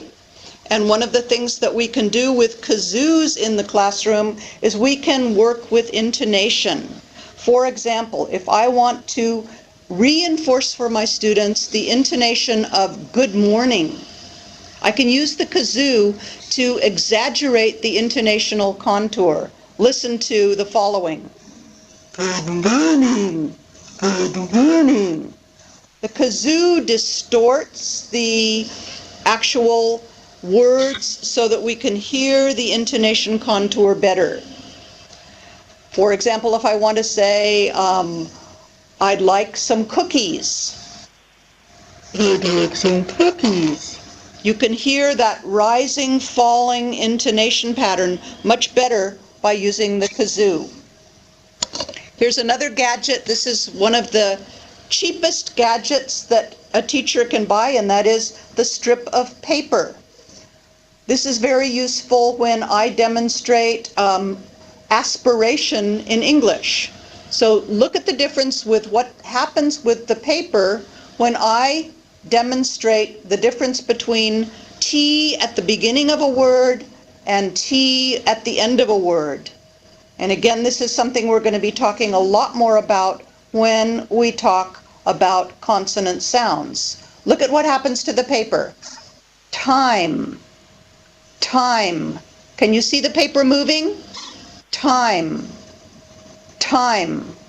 What's happening there is that we're actually seeing the aspiration of initial T in English. that puff of air that accompanies the articulation of initial T in English. But let's look at what happens when I say but. But, but, but, but. Is the paper moving? It shouldn't be. Hopefully you didn't see it moving. Look at the difference between time and but. Time, time, but, time, but, time, but. That's a visual demonstration of articulation in English. And you can give every student in your class a piece of paper and have them practice that. Another way we can do it is with feathers. I have a picture of a feather on the PowerPoint, but I don't think feathers work quite as well as the piece of paper. And then the final one is something that's called a Chinese yo-yo.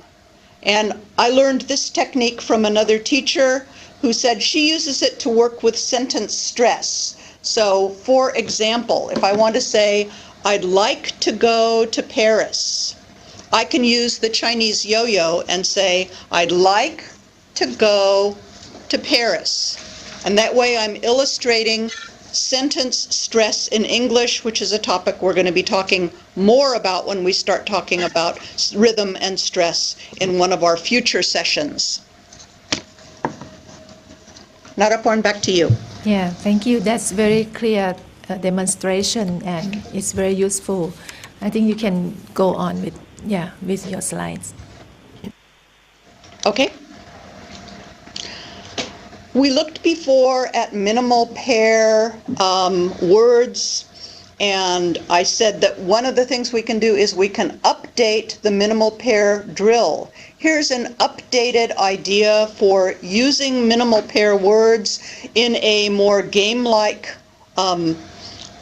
venue where we use what's called pronunciation bingo. So this is a game where every student in the classroom gets the bingo board that you see depicted on the PowerPoint, and then the teacher reads the words and the students put an X through the words that they hear, and when they get a row, either vertically, horizontally, or diagonally, they can call bingo, which means I've got all of the words in the line, and we can check whether they heard correctly or not. Notice in the bingo board that the upper left-hand corner, you see the word dead,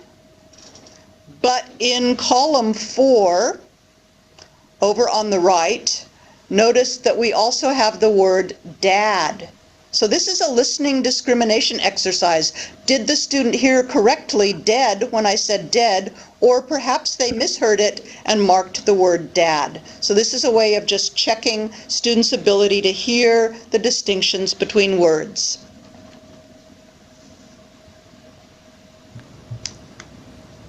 Yeah, you can go on,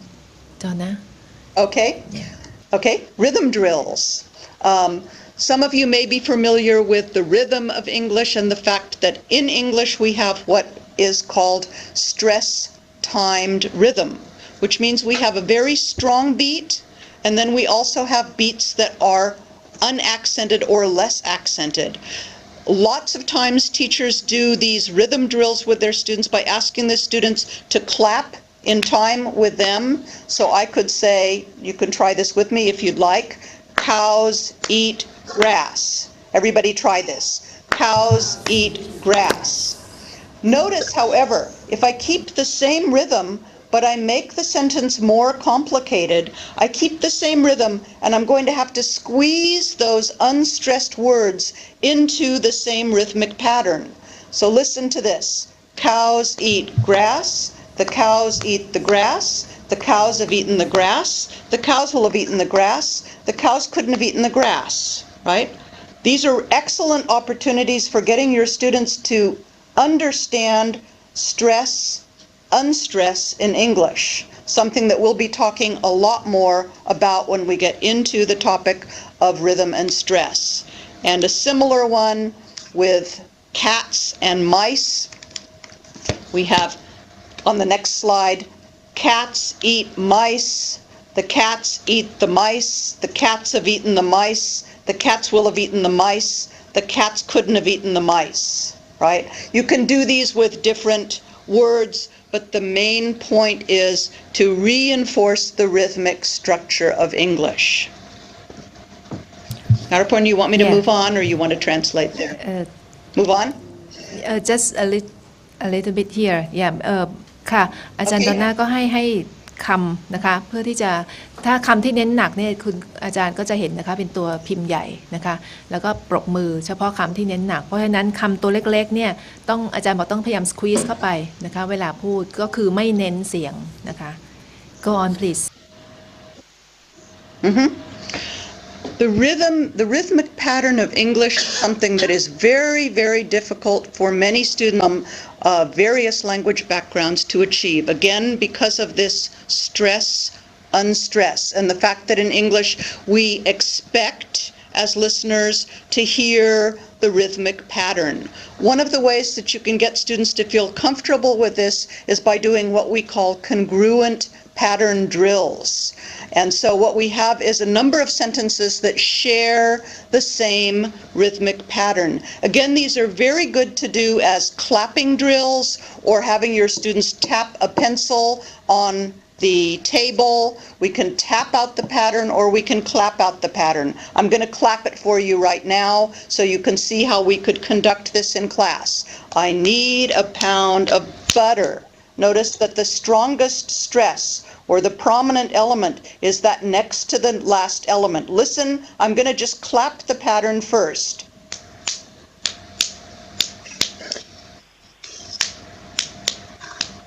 Now we're going to try it. I need a pound of butter. I'd like to buy a sweater. You didn't close the window. He ought to buy a laptop. She doesn't speak much English.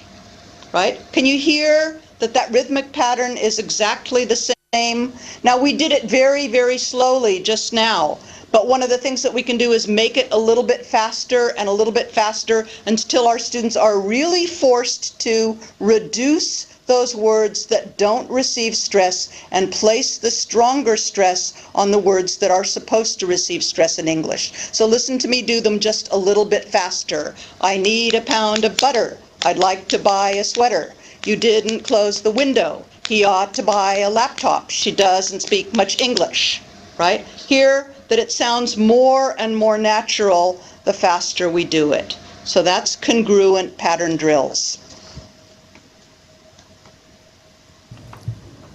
Here's a few more, just another example. This one's a more complicated pattern. On the next slide, you'll notice it's a longer sentence, and the pattern is something like this. I think that he wants us to run. I told him to wait in the hall. She asked me if Doris had left. She promised to carry it home. It's better to harvest the corn. All of these sentences with completely different meanings, but the point is that the rhythmic pattern in English is the same, the stress, unstressed pattern. And again, these take a lot of practice for students. Getting them to clap or tap on the table is extremely important because that reinforces the motor skill of pronunciation, the motor aspect of teaching pronunciation. Thank you Donna ค่ะอันนี้ก็เป็นการฝึกนะคะออกเสียงของแต่เป็นประโยคโดยการตบมือหรือว่าเคาะโต๊ะซึ่งอาจารย์เน้นว่าการตบมือหรือการเคาะเนี่ยนะคะถ้าให้เด็กทำเนี่ยก็เป็นการเน้นไปด้วยนะคะว่าเราควรจะเน้นคำไหนนะคะค่ะก็จะมีประโยชน์มากเลยค่ะค่ะ over to you Donna Okay, another classic technique from the communicative language classroom, which I'm sure all of you are familiar with, is the information gap. In this particular exercise, we've adapted information gap to the teaching of pronunciation. This one is for review of vowel sounds. So partner A gets an information gap sheet that looks something like this. Jean, Jin, Jane, and Jen. Buy, want, like or need particular items, right? Where the question mark is in the grid is where they need to ask their partner a question. So for example, what does Jean want? What does Jean need? What does Jin buy? What does Jane like? Etc. And if we look at the next slide, we see that the partner has the answers to the questions, partner B has the answers to the questions that partner A is asking, and then has to ask his or her own sets of questions to partner A. So this is a classic information gap exercise, but here the purpose of the information gap is teaching pronunciation. And these are a lot of fun to do with your students in the classroom. Thank you, Donna. ค่ะ อันนี้ก็จะให้ฝึกเด็ก2คนฝึกนะคะ มีตารางคนละชิ้นนะคะ แล้วก็ตั้งคำถามแล้วก็ตอบนะคะ ค่ะ I think you better go on. I'm quite concerned with the time because we have less than 10 minutes left. Yeah. Yes, okay. I think I'm going to skip over the children's rhymes. We've talked quite a bit about rhymes already. So let's move on to jazz chants. Some of you may be familiar with Carolyn Graham's jazz chants. These are excellent for reinforcing, again, the rhythmic patterns of English. And also we can teach particular consonant or vowel sounds. This is the jazz chant, 4 fat flies. I wish that I could find those 4 fat flies that flew in my window last Friday night. Notice what an excellent opportunity this particular jazz chant offers for teaching the consonant sound f, right? So if students are having trouble with f, this particular one would be very, very good choice. Or here's another one, very good for rhythm. How's his English? His English is wonderful. He speaks very well. His accent is perfect. You can't really tell that he isn't a native of the USA. There's only one problem. He has nothing to say. So again, jazz chants, an excellent way for practicing pronunciation in a communicative fashion.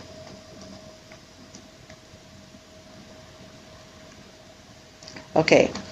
I'm going to move on. We're sort of winding down. I realize that we only have about, 10 minutes? Maybe a little less? 5 minutes? Okay, we'll do this quickly. A few useful tips for you. And we'll be talking a lot more about useful tips in our other lectures as well. First of all,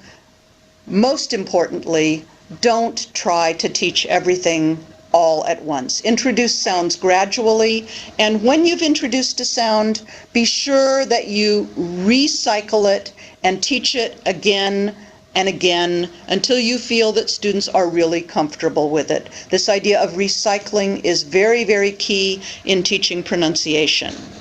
Work on recognition first and then on production. Right? In other words, students need to feel comfortable with listening before you make them speak. That's why we do a lot of listening activities when we teach pronunciation. Those of you who don't have a dedicated class for teaching pronunciation will want to work on issues as they come up in class. If you notice that your students are having trouble with the TH sounds, or your students are having trouble with the E versus I vowel contrast, that's a good time in your class to take the opportunity to work on those particular sounds. Another thing is, do not overwhelm students with correction. Correct them selectively. Remember, we said that mistakes do need to be corrected, but we don't correct all mistakes all the time. And this is particularly true with pronunciation because we can make students very, very hesitant to open their mouths in English if we correct them too often or too much. Don't expect students to get it the first time. Working on pronunciation takes time and effort. It's a long, process. You all know that because most of you as non-native English speaking teachers know that you've been working your entire lives on your own pronunciation. So we can't hold students to a yardstick that we don't hold ourselves to. Encouragement of your students is extremely important. They need to know when they get it right, and they need to be rewarded or encouraged, because pronunciation is very psychological, right? Familiarize your students with their dictionary phonetic symbols. Encourage dictionary use. I mentioned that we want to get students familiar with those phonetic symbols that we as teachers may not always feel comfortable with, but introducing them gradually is the best way. Maybe just a couple more tips and then we'll move to translation. Introduce or integrate pronunciation work with other skills. When, for example, when you're teaching vocabulary,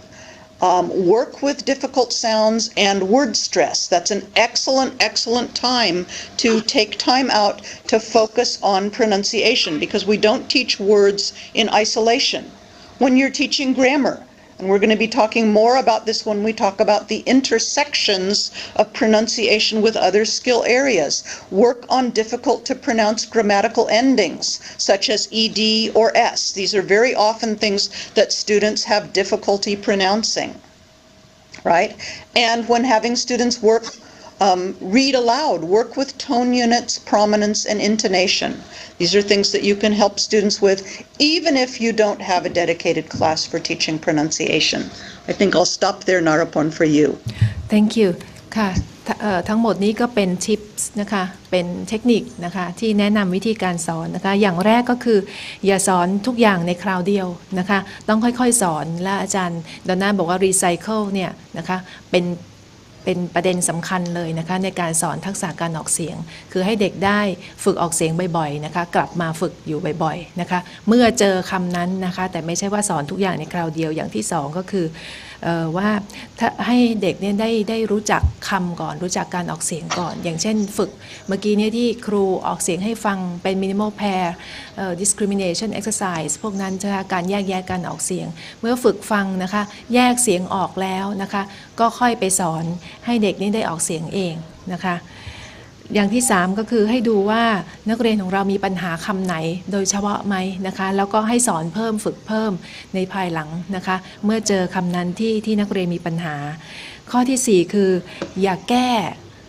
การออกเสียงของเขาตลอดเวลาทุกครั้งที่ได้ยินว่าเขาออกเสียงผิดเพราะนั่นจะทำให้เขาหมดกำลังใจนะคะที่จะเรียนวิธีการออกเสียงนะคะต้องค่อยเป็นค่อยไป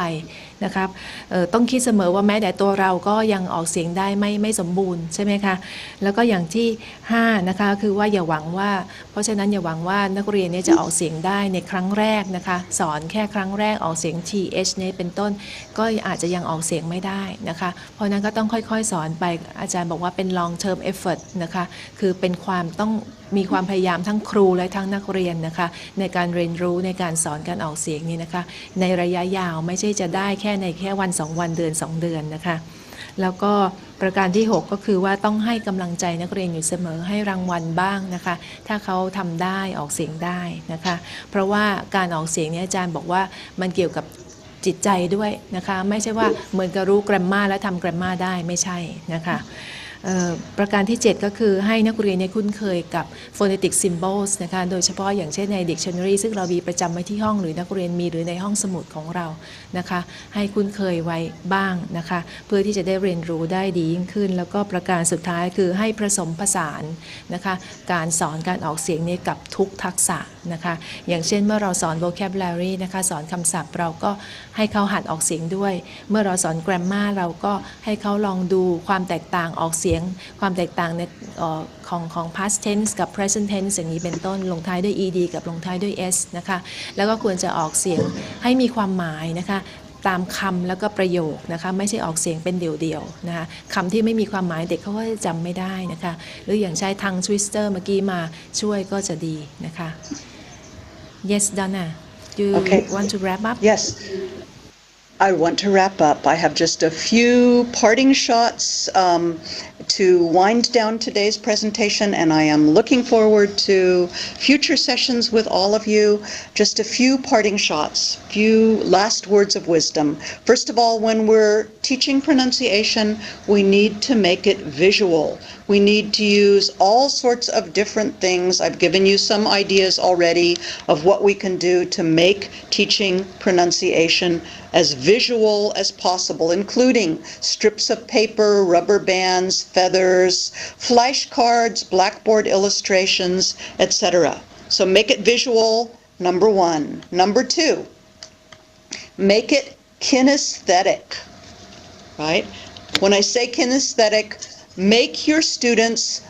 get in touch with their articulatory organs. Make them feel their cheeks, make them feel their throat, make them feel the buzzing in their ears. Work with your hands whenever possible to show, for example, word stress, sentence stress. Everything that you can do to make it visual for students can be very, very, very useful. Next, make it auditory,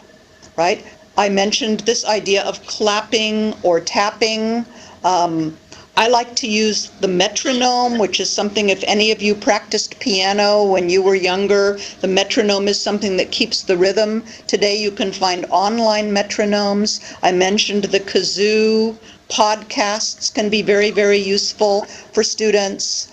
Basically, make it as auditory as possible, because your students live in a world where they are hooked up to their MP3 players all of the time, and they expect to be able to hear things, right? Finally, make it fun, right? English is supposed to be fun, and pronunciation is something that students should have fun with. They're going to be intimidated by English pronunciation unless you make the practice in your classroom fun. And we'll be talking about lots of other methods for doing this in the future. I'm going to wind it up now because I know that we're out of time. Thank you all so much for your attention today, and I hope to share ideas with you in the future. We don't have any time right now for questions, but hopefully we'll be able to take them either online or in the future. Thank you. Thanks Donna ค่ะประเด็นสำคัญ4ประเด็นนะคะที่จะดอนน่าฝากไว้สำหรับการสอนการออกเสียงก็คืออย่างแรกก็คือ make it visual คือให้นักเรียนเห็นภาพนะคะเอาภาพประกอบช่วยนะคะแล้วก็ Kinesthetic ก็คือว่าให้นักเรียนเนี่ยได้ลองจับต้องได้รู้สัมผัสนะคะอวัยวะของการออกเสียงได้รู้ว่าการออกเสียงเนี่ยจับตรงคอตรงขากรรไกรตรงแก้มแล้วได้รู้สึกถึงความแตกต่างของการออกเสียงในแต่ละคำนะคะแล้วก็ make it auditory ก็คือว่าให้ได้ยินเสียงนะคะอย่างเช่นอุปกรณ์ที่ให้ช่วยแม้แต่เป่ากระดาษหรือว่าการเคาะโต๊ะการปรบมือนะคะเพื่อให้ช่วยจังหวะในการออกเสียงโดยเฉพาะพวก intonation ต่างๆแล้วก็อันสุดท้ายคือ make it fun นะคะภาษาอังกฤษนะคะไม่ยากอย่างที่คิดการออกเสียงก็ไม่ยากอย่างที่คิดและทำให้สนุกได้นะคะนักเรียนก็จะเรียนรู้ได้นะคะสำหรับวันนี้ก็คงจะจบเซสชันแรกนะคะ Teaching Pronunciation Effectively Communicatively นะคะสำหรับครั้งนี้เพียงเท่านี้นะคะต้องขอบคุณ Professor Donna Brinton นะคะจากมหาวิทยาลัยโซกาลอสแอนเจลิสขอบคุณท่านอาจารย์ผู้เข้ารับการอบรมทุกท่านนะคะทั้งที่ TOT แล้วก็ที่โรงเรียนวังไกลกังวลหัวหินขอบคุณสถานทูตอเมริกานะคะประจำกรุงเทพนะคะโดยเฉพาะมิสเตอร์จอห์น